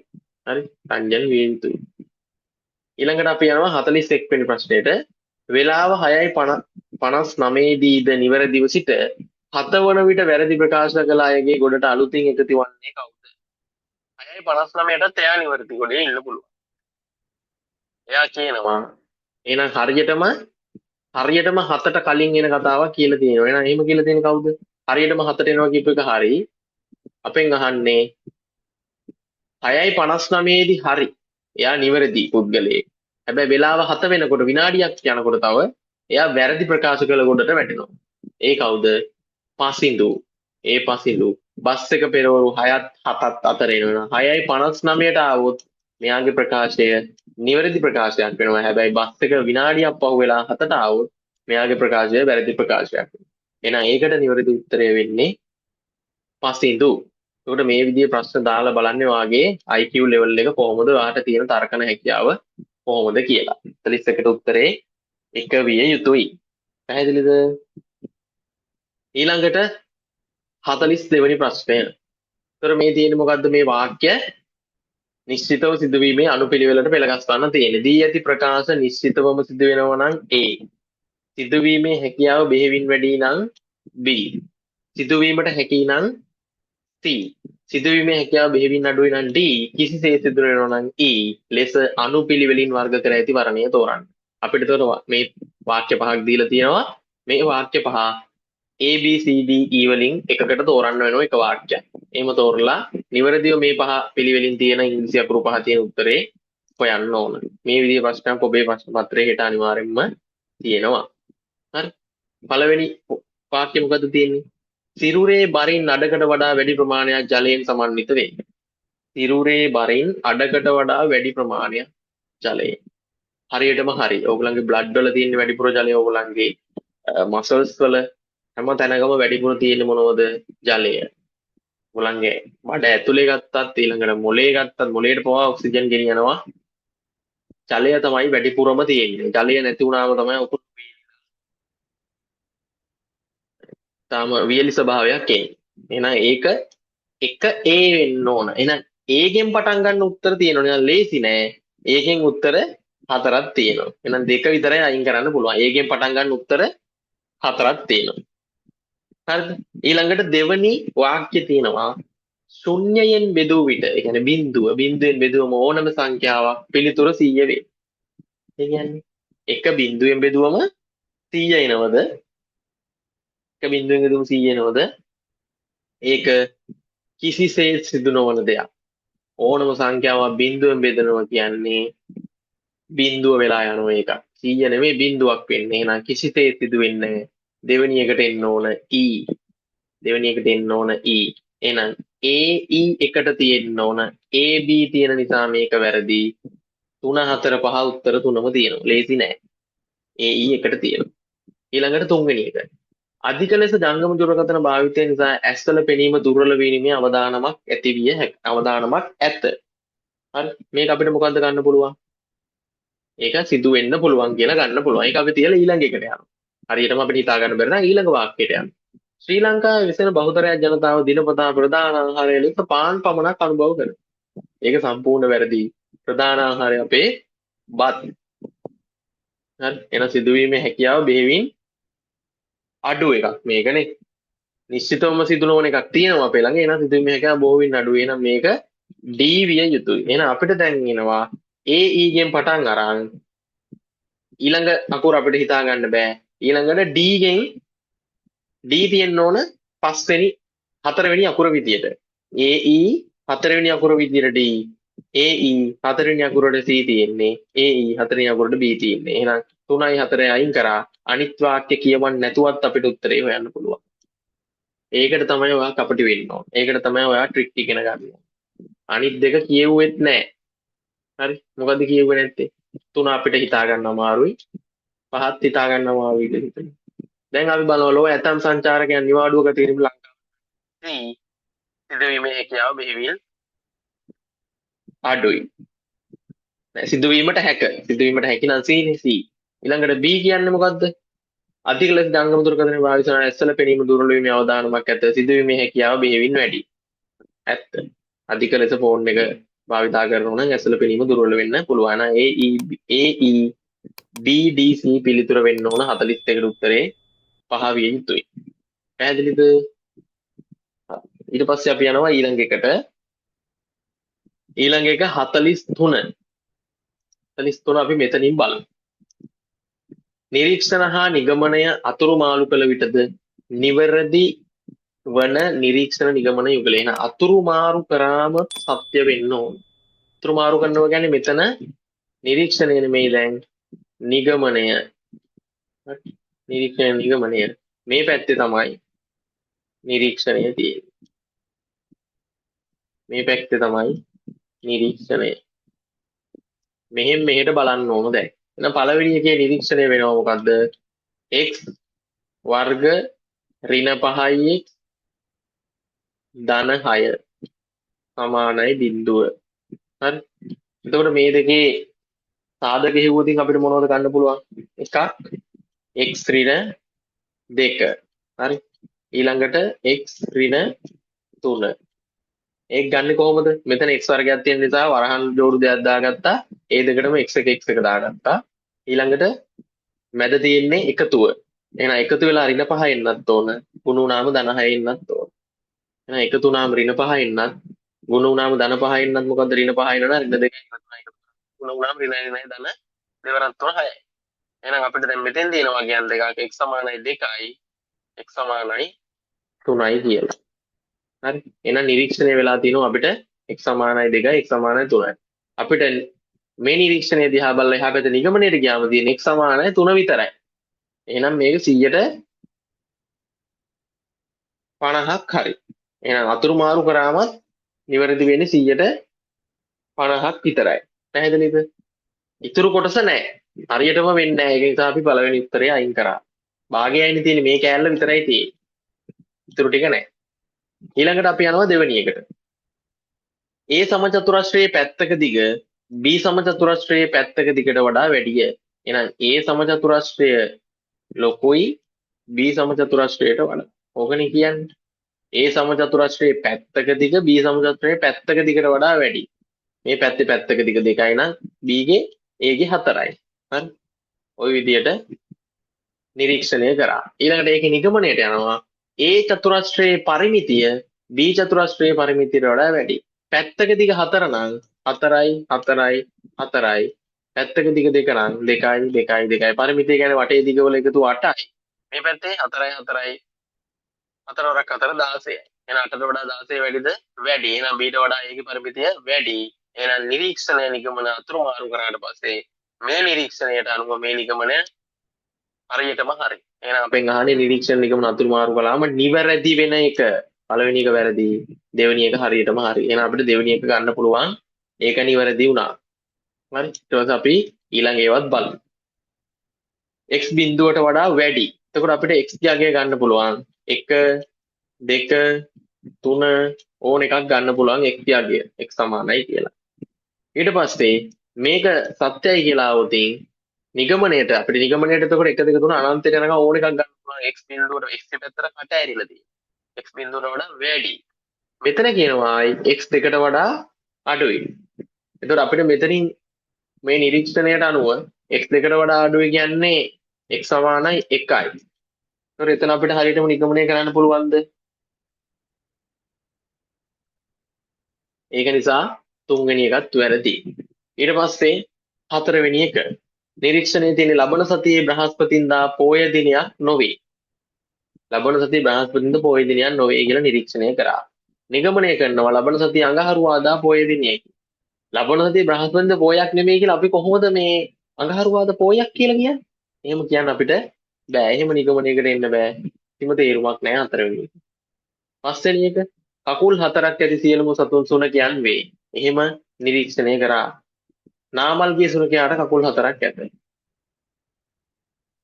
මේ නිරීක්ෂණයම වැරදිනේ. කකුල් හතරක් ඇති සියලුම සුනකයන් වෙන්න බෑ.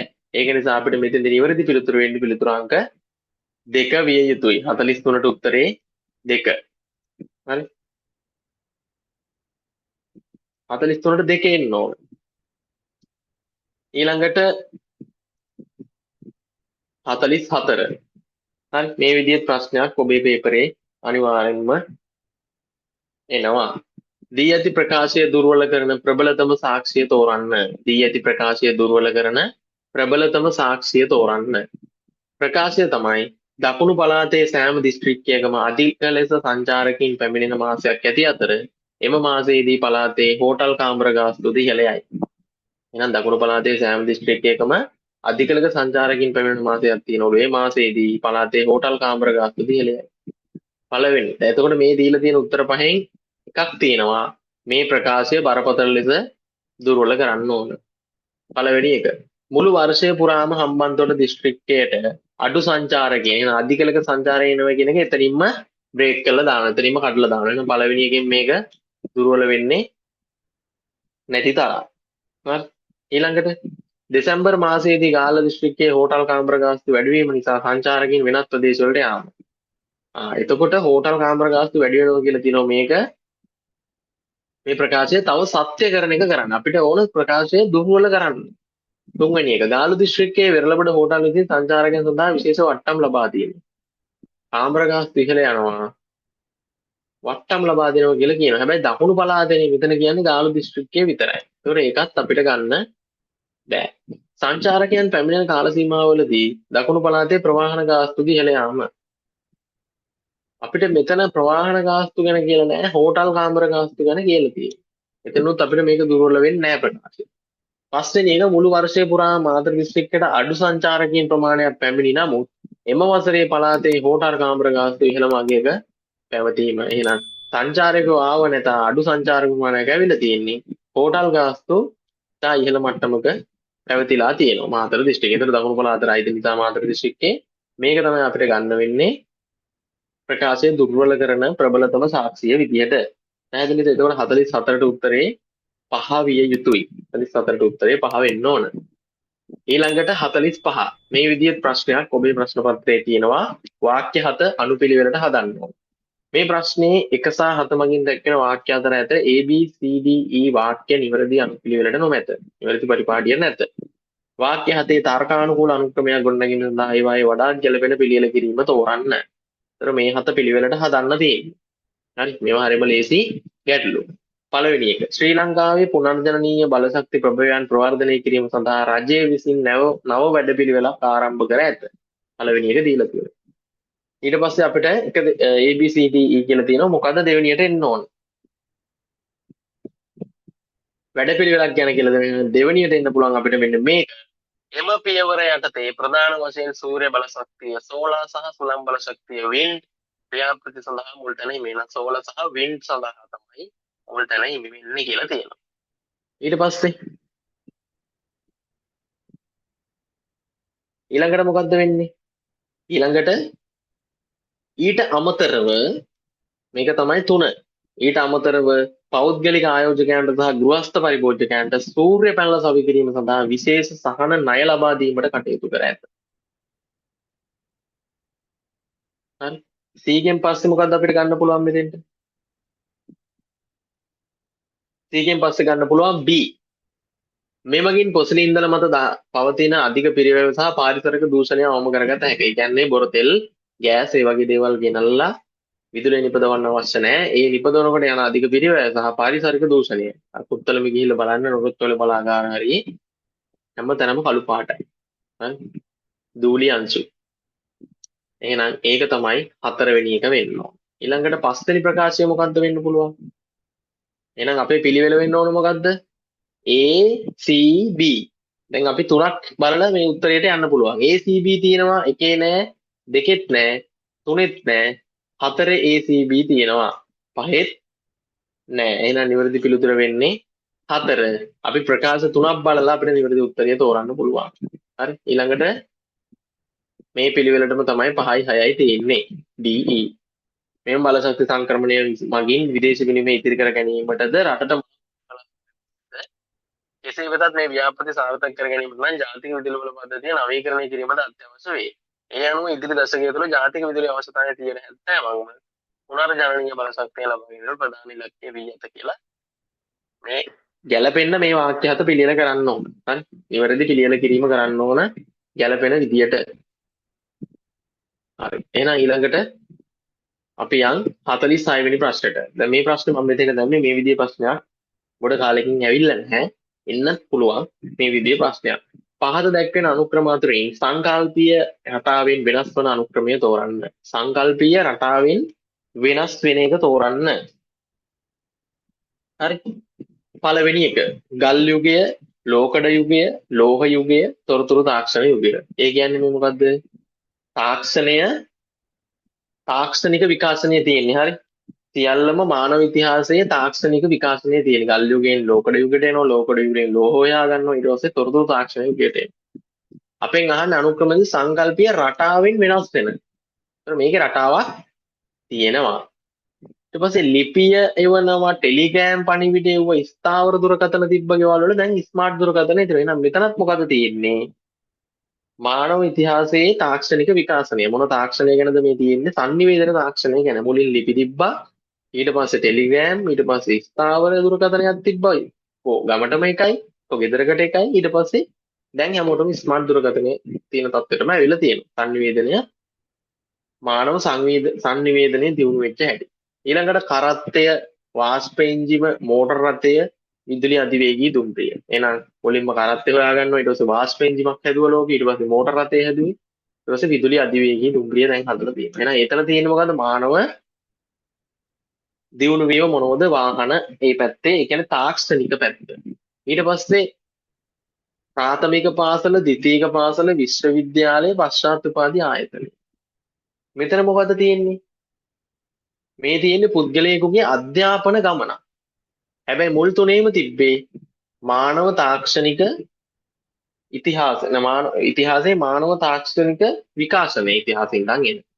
එතකොට පස්වෙනි එක මොකද්ද? ගිල්මැක්ස් කාව්‍ය, අච්චු යන්ත්‍රය, පුවත්පත, ඩිජිටල් මාධ්‍ය. ඒ කියන්නේ මේ ඈතම ග්‍රීක කාලේ තිබුණු කාව්‍යයක්, ඊට පස්සේ අච්චු යන්ත්‍රය, ඊට පස්සේ පුවත්පතට එනවා, ඊට පස්සේ ඩිජිටල් මාධ්‍ය. දැන් ඩිජිටල් වලින් තමයි ඔයගොල්ලෝ පුවත්පත්, පෝස්ට් අනම්මනම් හැමදේම නිවුස් දැනගන්න කියවන්නේ. ඒතර මේ ඔක්කොගෙම තියෙන මානව තාක්ෂණික දියුණුව ආපු විදිය. එතකොට හතරවෙනි එකේ තියෙන්නේ පුද්ගලයෙකුගේ අධ්‍යාපන ගමන. එහෙනම් මෙතන සංකල්පේ රටාවේ වෙනස් වෙන්නේ මෙන්න මේක තමයි අධ්‍යාපන ගමන තියෙන එක. එතකොට 46ටත් උත්තරේ 4 විය යුතුයි.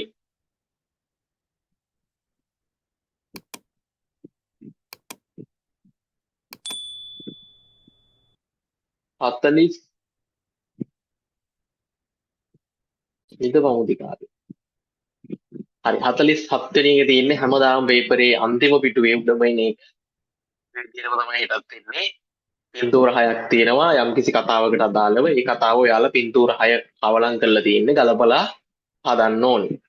ABCD අනුපිළිවෙලට නෙමෙයි තියෙන්නේ. කතාව මාරු වෙලා තියෙන්නේ. ඒතර මේ කතාවේ මම හැමදාම කියනවා ඔයගොල්ලෝ මේකේ ඉන්න කැරක්ටර් එකක් හැම කොටු එකම ඉන්න කෙනෙක් ඉන්නවා. කවුද ඉන්නේ? මේකේ මෙන්න මේ පුංචි ළමයා, මේ ගෑනු ළමයා ඉන්නවා හැම කොටුවෙම. එහෙනම් එයා තමයි මේකේ අයිකන් එක. අපිට මේ කතාව හොයන්න ඕනේ එයාත් එක්ක.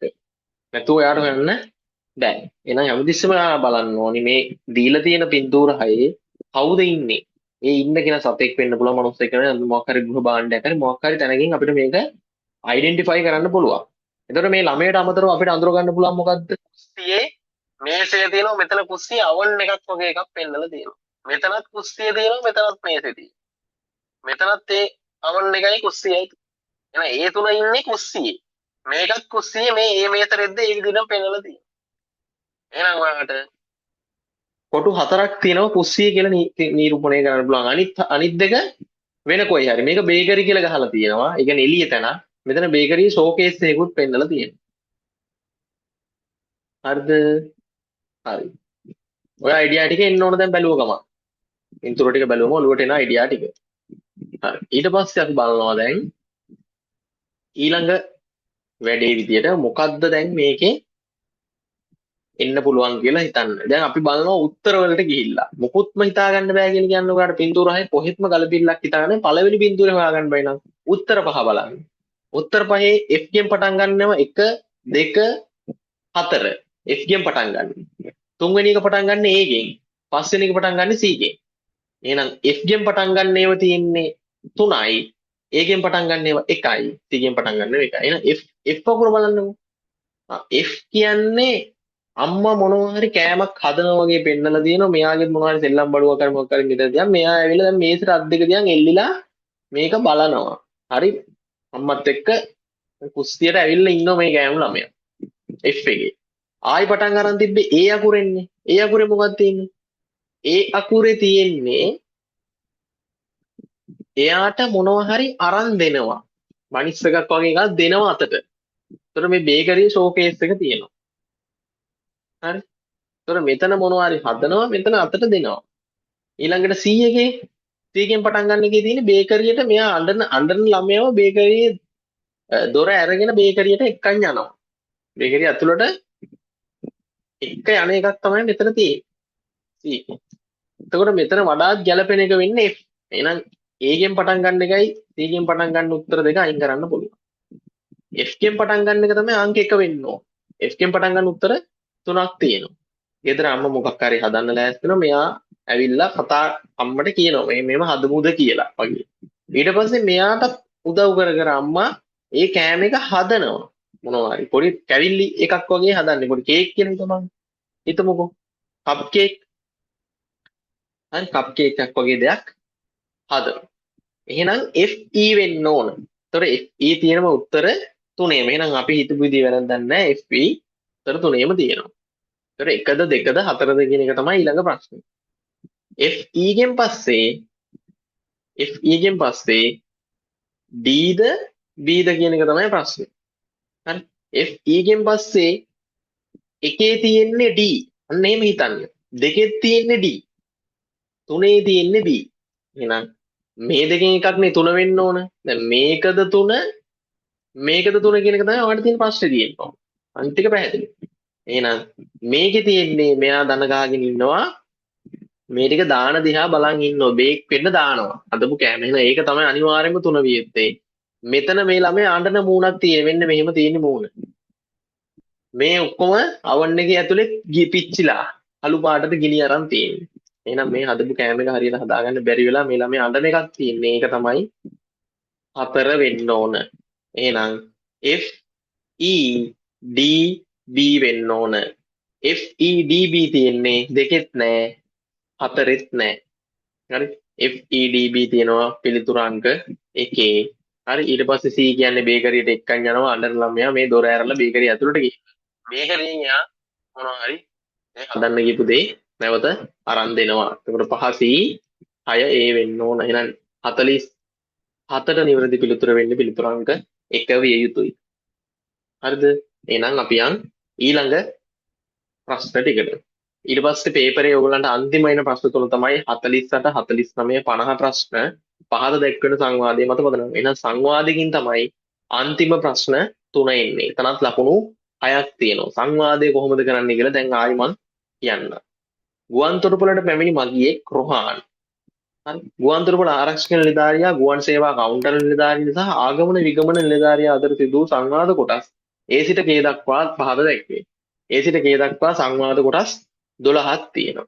4 දෙනෙක් ඉන්නෝ මේ කතාවේ. කවුද 4 දෙනා? ගුවන් තොටුපළ පැමිණි මගියා කෙනෙක්. හරි. ඊට පස්සේ ගුවන් තොටුපළ ආරක්ෂක නිලධාරියා දෙන්නයි. ගුවන් සේවා කවුන්ටර් නිලධාරිනිය 3 දෙනයි. ආගමන විගමන නිලධාරියා 4 දෙනයි. 4 දෙනෙක්ගේ කතා තමයි මේ වාක්‍ය 12 තියෙන්නේ. හරිද? දැන් අනුපිළිවෙලින් නෙමෙයි තියෙන්නේ. අපි යනවා කෙලින්ම 48 වෙනි ප්‍රශ්නෙට. 48 වෙනි ප්‍රශ්නෙට ආවිල්ලා බලනවා මොකද්ද කියන්නේ. රොහාන් මේ ටික කියවලා වැඩක් තියද? යන්තම් එකපාරක් කියවට කමක් නැහැ. කියව ඉඳලා තේරුමක් නැහැ. රොහාන් සහ ගුවන්තොටුපළ ආරක්ෂක නිලධාරියා අතර සංවාදයේ කොටස් කිහිපයක් නිවැරදි අනුපිළිවෙලින් දැක්වෙන්නේ කුමන සංයෝජනෙහිද? රොහාන් කියන්නේ ආපු මගියා නැත්තම් පැසෙන්ජර්. ගුවන්තොටුපළ ආරක්ෂක නිලධාරියා නේද මුලින්ම හම්බෙන්නේ. ගුවන්තොටුපළ ඇතුල් වෙන ගේට්ටුවේ. එහෙනම් ආරක්ෂක නිලධාරියත් එක්ක කරන දෙබස මොකක්ද කියලා අහනවා. හැම උත්තරයකම තියෙන කෑලි 3යි. ඒ කියන්නේ මේ දෙබස තියෙන කොටස් 3යි. මේ දෙන්නගේ කතාවේ කොටස් 3යි තියෙන්න පුළුවන්. එහෙනම් ඒ තුන තමයි අපි හොයන්න ඕන. හරිද? ඒ තුන හොයන්නත් අපි අපහසුයි නම් බලනවා උත්තර දිහා. උත්තරවල තියෙනවා C ගෙන් පටන් ගන්න ඒවා දෙකක් තියෙනවා, D ගෙන් පටන් ගන්න ඒවා දෙකක් තියෙනවා, E ගෙන් පටන් ගන්න ඒවා එකක් තියෙනවා. උත්තර පහේම තියෙන්නේ ECD කියන තුන විතරයි. හරි ECD තුන CD E කියන තුන විතරයි. එහෙනම් අපිට මෙන්න මේ තුනත් එක්ක තමයි මේ ගනුදෙනුව තියෙන්නේ. ওই තුනෙන් මොකද්ද මුලින් කියන්නේ කියලා අපි දැන් බලමු. C කියවල බලන්නකෝ දැන්. ආයුබෝවන් කරුණාකර ඔබගේ ගමන් බලපත්‍රය සහ ගුවන් ටිකට් පත පරීක්ෂාවට ලබා දෙන්න. මෙන්න සර් මගේ ගමන් බලපත්‍රය සහ ටිකට් පත. හරි මහත්මයා පරීක්ෂාව අවසන් අර පෙනෙන තුන්වෙනි කවුන්ටරයට ගොස් බෝඩින් පාස් එක ලබා ගන්න. හරි. එතකොට මේ තියෙන අනුපිළිවෙලටමයි එන්නේ. හරි. තියෙන අනුපිළිවෙලටමයි මේ තුන එන්නේ 1 2 3. ආයුබෝවන් කරුණාකර කියන්නේ අපි ආයුබෝවන් කියන්නේ අපිට ගුවන් තොටුපළ ආරක්ෂක නිලධාරිය තමයි යනකොටම කියන්නේ ආයුබෝවන් කරුණාකර ඔබේ ගමන් බලපත්‍රය දෙන්න ගුවන් ටිකට් පත පරීක්ෂාවට දෙන්න. පරීක්ෂා කරලා බෑ ඇතුළට ගන්න. ගුවන් ටිකට් පතක් නැති ගමන් බලපත්‍රය නැති කෙනෙක් අරන් වැඩක් නැහැ ගුවන් තොටුපළට. එහෙනම් CDE විය යුතුයි 48ට පිළිතුර. හරි ඊට පස්සේ මෙන්න සර් මගේ ගමන් බලපත්‍රය හා ටිකට් පත කියලා පැසෙන්ජර් දෙනවා. ඊට පස්සේ හරි මහත්මයා පරීක්ෂාව අවසන් අර මේන තුන්වෙනි කවුන්ටරයට ගිහින් බෝඩින් පාස් එක ලබා ගන්න කියලා කියනවා. ඊට පස්සේ 49 වෙනි ප්‍රශ්නට ආවම රොහාන් සහ ආගමන විගමන නිලධාරියා අතර සංවාදයේ කොටස් කිහිපයක් නිවැරදි අනුපිළිවෙලින් දැක්වෙන්නේ කුමන සංයෝජනෙහිද? අන්න කොටස් ටික නිවැරදි අනුපිළිවෙලට තියෙන්න ඕනේ. දැන් මෙතන CDE නිවැරදි අනුපිළිවෙල 1 2 3 අනුපිළිවෙල නිවැරදිව තියෙන්න ඕනේ. හරි. එතකොට ආගමන විගමන නිලධාරියා කියන්නේ මෙයා මොකද්ද මේ බෝඩින් පාස් එක අරගත්තට පස්සේ තමයි ආගමන විගමන නිලධාරියා ගාවට යන්නේ. හරි. එහෙනම් ඒකෙත් අපිට උත්තර දිහා බලන්න ඕන දැන් පොඩි අයිඩියා එකක් ගන්න. විභාගෙන් මේම කරන්න. උත්තර පහ දිහාම බැලුවම මේ 48යි 49යි ලේසි. එතකොට උත්තර පහ දිහා බැලුවම අපිට තේරෙනවා උත්තර පහේම තියෙන එකම අක්ෂර හතරක්. I B K F. ඒ හතරේ මාරු වීම තමයි තියෙන්නේ. හරි. එහෙනම් B තියෙනවා K තියෙනවා F තියෙනවා I තියෙනවා. බොහොම ස්තුතිවන්ත වෙනවා සර් සුබ දවසක්. සුබ ගමනක් මහත්මයා ඔබට බෝඩින් ගේට්ටුව අංක 5 වෙත යන්න පුළුවන්. මෙන්න මගේ බෝඩින් පාස් එක සහ ගමන් බලපත්‍රය. ගමන් බලපත්‍රය විස පුද්දා පරීක්ෂා කරා සියල්ල නිවැරදි. දැන් මොකද්ද නිවැරදි වෙන්නේ? රොෂාන් සහ ආගමන විගමන නිලධාරියා. එහෙනම් රොෂාන් කියලා ආගම විගමන නිලධාරියා ගාව. අයිගෙන් පටන් ගන්න ඒවා තුනක්ම තියෙනවා. හරි. අයිගෙන් පටන් ගන්න ඒවා තුනක් තියෙනවා. K කියන්නේ ගමන බලපත්‍රයේ වීසා මුද්‍රා පරීක්ෂා කරා සියල්ල නිවැරදි. ඊළඟට I. මෙන්න මගේ බෝඩින් පාස් එක. පරීක්ෂා කරා කිව්වට පස්සේ බෝඩින් පාස් දෙන්නේ නැහැ. K ගෙන් පස්සේ I එන්න විදියක් නැහැ. ඒක අයින් කරා. H ගෙන් පටන් ගන්න එකක් තියෙනවා. මෙන්න ඔබගේ බෝඩින් පාස් එක දැන් ඉදිරියේ නැති ආගමන විගමන අංශයට යන්න. ආගමන විගමන නිලධාරියත් එක්ක ආගමන විගමන අංශයට යන්න කියලා කියන්නේ නැහැ. ඒ කියන්නේ මේක කිව්වේ කවුද? මෙතන ඉන්නවා නිලධාරිනියක්. කවුද? ගුවන් සේවා කවුන්ටර් නිලධාරිනිය ඒක කියන්නේ. හරිද? එහෙනම් ආගමන විගමන අංශයට යන්න කියන H කියෙන් පටන් ගන්න එකත් අයින් කරන්න පුළුවන්. මොකද ආගමන විගමන නිලධාරිය කියන්නේ නැහැ නේ ආගමන විගමන අංශයට යන්න කියලා. එහෙනම් දැන් පැහැදිලි උත්තර තුනම තියෙන්නේ 2 3 4 I ගෙන් පටන් ගන්න. එහෙනම් I තමයි එක වෙන්න ඕන මේ ඡේද කොටසෙදී. හරි. මෙන්න මගේ බෝඩින් පාස් එක සහ ගමන් බලපත්‍රය සර්. ඊට පස්සේ කියනවා K ගමන් බලපත්‍රයේ වීසා මුද්‍රාව පරීක්ෂා කරා සියල්ල නිවැරදි. එහෙනම් ඒක තමයි 2. ඊට පස්සේ සුබ ගමනක් මහත්මයා ඔබට බෝඩින් ගේට්ටුව අංක 5 වෙත යන්න පුළුවන්. බොහොම ස්තුතිවන්ත වෙනවා සර් සුබ දවසක්. හරි. එහෙනම් මේක තමයි 3. ඒ කියන්නේ කියනවනේ ගමන් බලපත්‍රයේ වීසා මුද්‍රා පරීක්ෂා කරා සියල්ල නිවැරදි කියලා කිව්වම බොහොම ස්තුතිවන්ත වෙනවා සර් කියලා පැසෙන්ජර් කියනවා මේ ආගමන විගමන නිලධාරියට. ඊට පස්සේ සුබ දවසක් උමයත් කියනවා සුබ ගමනක් මහත්මයා. එහෙනම් මෙන්න මේ පිළිවෙලට එන්න ඕන. I K F B වෙන්න ඕන. I K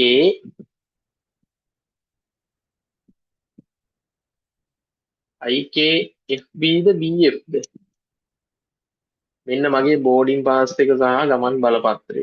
ගමන් බලපත්‍රයේ වීසා මුද්‍රා පරීක්ෂා කරලා සියල්ල නිවැරදි.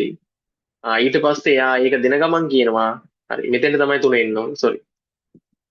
සුබ ගමනක් මහත්මයා ඔබට බෝඩින් ගේට්ටුව අංක 5 වෙත යන්න පුළුවන්. හරි. ඒ කියන්නේ වැඩේ ඉවරුනාමනේ එහෙම කියන්නේ. ඔබට බෝඩින් ගේට්ටුව ගාවට යන්න පුළුවන් අංක 5ට.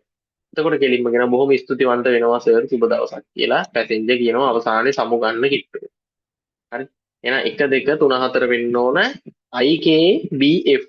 IKBF තියෙන්නේ උත්තරේ අංක 3 49ට නිවැරදි පිළිතුර 3 විය යුතුයි. හරි. 49ට පිළිතුර 3 විය යුතුයි. ඊට පස්සේ අපි බලනවා සමස්ත සංවාදයේ වඩා තර්කානුකූල පෙළ ගැස්ම. එහෙනම් සමස්ත සංවාදයේ තර්කානුකූල පෙළ ගැස්ම බලන්න නම් 48යි 49 හරියට කරගෙන ඉන්න. 48යි 49 වැරද්දුවොත් 50 ඔටෝමැටිකලි වර්ධිනවා. 48 තියෙන්නේ එන තැනම රොහානුයි ගුවන්තොටුපොළ ආරක්ෂක නිලධාරියයි. එහෙනම් ඒකෙන්නේ පටන් ගන්න ඕන සංවාදේ නේද? 50 වෙනි ප්‍රශ්නේ උත්තරේ පටන් ගන්න ඕන CDE ගෙන්. CDE ගෙන් පටන් ගන්න උත්තර තියෙනවා 1 නෑ 2 හරි 3 හරි 4 නෑ 5ත් හරි. එහෙනම් 2 3 5 උත්තර CDE ගෙන් පටන් ගන්න. පැහැදිලිද? හරි. CDE ගෙන් පටන් ගන්න. ඊට පස්සේ ආරක්ෂක නිලධාරිය මෙයාව යොමු කරන්නේ කොහෙටද? කවුන්ටර් නිලධාරිය. එහෙනම් කවුන්ටර් නිලධාරිනිය ඉන්නේ මැද කොටසේදී. ආයි අවසන් කොටස අපි කරා 49 වෙනි ප්‍රශ්නේදී. තාත් එක්කද ආගමන විගමන නිලධාරියයි රොහානි. එහෙනම් IKBF වලින් අවසන් වෙන්න ඕන. මේ උත්තර තුනෙන් CDE ගෙන් පටන් අරන් IKBF කියන අකුරු හතරෙන් අවසන් වෙන්න ඕන. IKBF කින් අවසන් වෙනවා. IKBF කින් අවසන් වෙනවා. පහ අයින් කරන්න පුළුවන්. හරි. ඔන්න තවත් අමාරුවේ වැටුණා. IKBF උත් සමානයි CD උත් සමානයි. ලේසි නෑ. දැන් කොහොමද උත්තරේ හොයන්නේ? දැන් කොහොමද උත්තරේ හොයන්නේ? හරි. ඊට පස්සේ අපි බලනවා ඊළඟ සංවාද කොටස් ටික. ඊළඟ සංවාද කොටස් වල තියෙන දෙකේම තියෙන්නේ AG. මේකෙත් AG තියෙනවා. තව දුරටත් යනවා ඒ. ඒ අකුරෙන් මොකද්ද? ආයුබෝවන් මගේ ගමන් බලපත්‍රය සහ විද්‍යුත් ටිකට් පත මෙන්න කියලා මේක දෙනවා පැසෙන්ජර්. හරි. කාටද දෙන්නේ? ජීනේ තිබ්බේ. Tamanගේ ගමන් මලු ටික බර කිරණ යන්ත්‍රයට තියන්න අමතර බරක් නැහැ. දෙක. හරි. ජී. ඊට පස්සේ එහෙනම් කියන්න ඕනේ ස්තුතියි මම දැන්ම එතනට යන්න. ඒක තමයි 3 වෙන්න ඕන. එහෙනම් මැද කොටසේ තියෙන්න ඕන AGJ. හරි. H කියන්නේ මොකද්ද? මෙන්න ඔබගේ බෝඩින් පාස් එක දැන් ඉදිරියෙන් නැති ආගමන නිගමන අංශයට යන්න. ඒක 4. ඊට පස්සේ JH ඊළඟට IKBA. හරි. එහෙනම් AGJH යුතු නිවැරදි පිළිතුරාංක එතන පොඩි පටලැවිල්ලක් තියෙනවනේ. AG හරි J ද H ද එන්න ඕන. AG ගෙන් පස්සේ J ද H ද කියන එකනේ ප්‍රශ්නේ. මේකේ තියෙන්නේ AG තමන්ගේ ගමන් වල බැගේජ් ටික බර කරන යන්ත්‍රයට තියන්න අමතර බරක් නැහැ. මේක කියන්නේ නිලධාරිනිය. හරි. ගර්ල් කෙනෙක් කියන්නේ.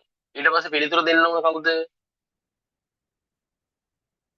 අමතර බරක් නැහැ. මෙන්න ඔබගේ බෝඩින් පාස් එක දැන් ඉදිරියෙන් නැති ආගම කියන ඒකත් කියන්නේ යාමයි. එහෙනම් ඒක G ගාවට H තමයි එන්න ඕන. හරි. G ගාවට H එන්න ඕන. ඊට පස්සේ J ස්තුතියි මම දැන් මෙතනට යන්න. ආගම නිගමන තැනට යන්න කිව්වම තමයි ස්තුතියි කියන්නේ. ස්තුතියි මම දැන් මෙතනට යන්න. එතන ඉඳන් ආයි I ගෙන් පටන් ගන්නවා. හරි. මෙන්න සර් මගේ බෝඩින් පාස් එක සහ ගමන් බලපත්‍රය. ඒ කවුන්ටරයට ගිහිල්ලා ආගම නිගමන නිලධාරියා හම්බෙන එක තමයි IKBF කියන්නේ. එහෙනම් මේකේ නිවැරදිම අනුක්‍රමය වෙන්නේ 50ට 3. හරි 50ට 3 තමයි නිවැරදි අනුක්‍රමය. එහෙනම් මේ තියෙන මොඩල් පේපරේ අවසානය මේ විදිහේ ප්‍රශ්න පත්‍රය තමයි ඔයගලන්ට හෙට එන්නේ. එහෙනම් මේ කරපු ටිකෙන් ඔයගලන්ට හොඳ අවබෝධයක් එන්න ඇති කියලා මම හිතනවා. හෙට හොඳට මුහුණ දෙන්න විභාගෙට බය වෙන්න එපා. වෙලාවට යන්න, කල්ැතුව යන්න, ගිහිල්ලා හොඳින් එක්සෑම් එකට මුහුණ දීලා කළු ලෝගෝ දාගෙන දවසක කතා කරන්න මට. හරි. එහෙනම් මෙතනින් එන් කරනවා. හැමෝටම ජය වේවා. තවත් මේ වගේ වටිනා වීඩියෝ බලන්න subscribe කරලා bell එකත් click කරලා තියන්න.